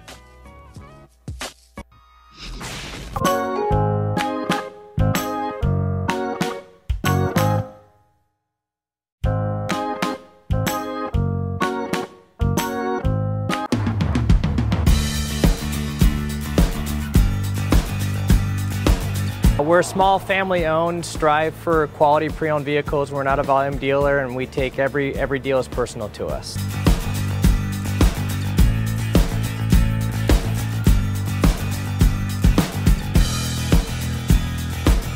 We're a low-stress environment. We're not a pressure sales house. If you want to shop us, you're more than welcome to shop us. We have, like I said, great rates, competitive financing, a lot of one-owner, clean Carfax, clean title vehicles. As you see, we have Carfax everywhere. That's most important to us, to educate our customers before they make a purchase.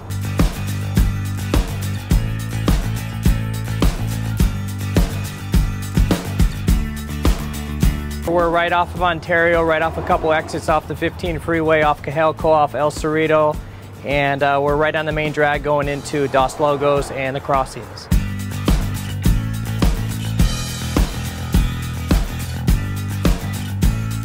We have great financing, we have great lenders that we're using. We do buy, sell, trade, cash for your car. Whatever we need to do to help accommodate the customer, that's what we're here for.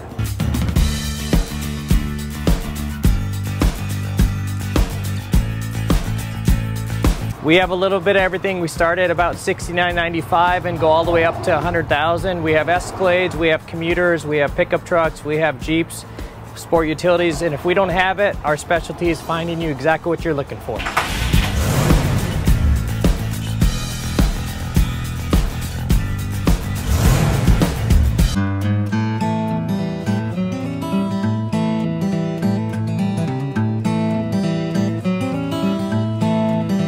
Focus on the customer here.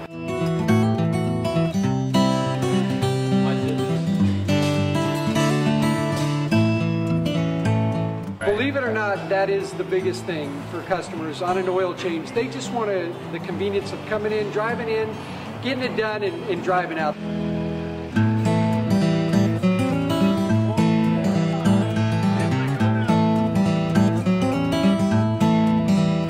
just greet them, get them going, and they're done in about 10 minutes or so.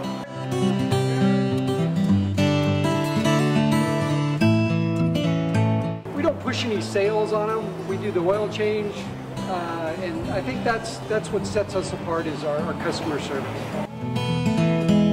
Vacuumed and cleaned your windshield for you as well. Everything's looking pretty good. You come into us one time, believe me, we'll spoil you and you'll be ready to come back the next time.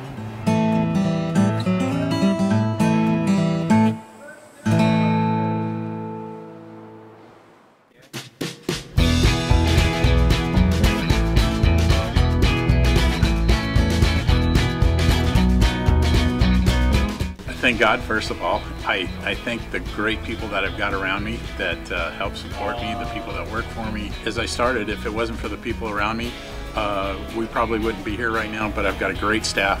I've got great people that do stuff for us outside the store, and we've been very, very fortunate.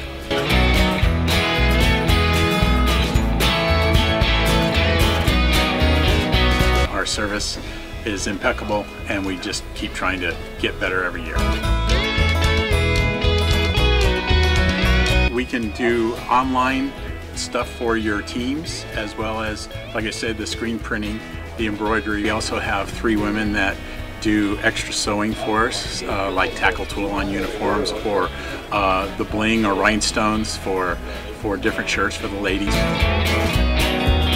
That's why we have certain racks just for certain schools, and the fun about that is that it turns into other schools that may come in here that aren't as close, that we can do stuff for them as well. We've had very, very good customers throughout the years, and it's just been a blast.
Cold Star Ice Studios, it's Fox Sports IE, 1350 AM, KPWK, Riverside.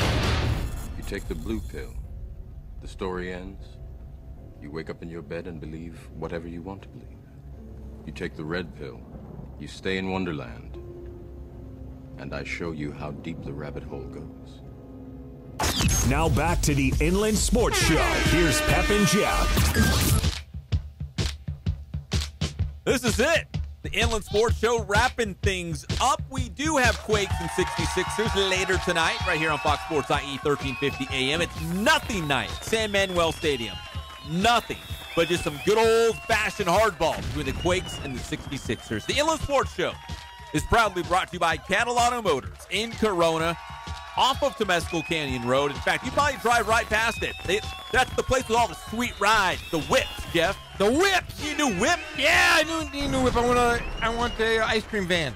An ice cream van? Yeah, I want to just eat and drive around all day long in this heat. It's so damn hot. Catalano Motors is so good, they could probably even hook that up for you. They're right there off Temescal Canyon Road. You can visit them online first if you'd like, CatalanoCars.com. The best part is we're putting money back in your pocket. When you mention the Inland Sports Show, $500 off. Woo! That easy. Inland Sports Show, $500 off, but only at Catalano Motors in Corona off of Temescal Canyon Road. You didn't mention something today. It was very big, Pep. Very large. What'd I miss? France.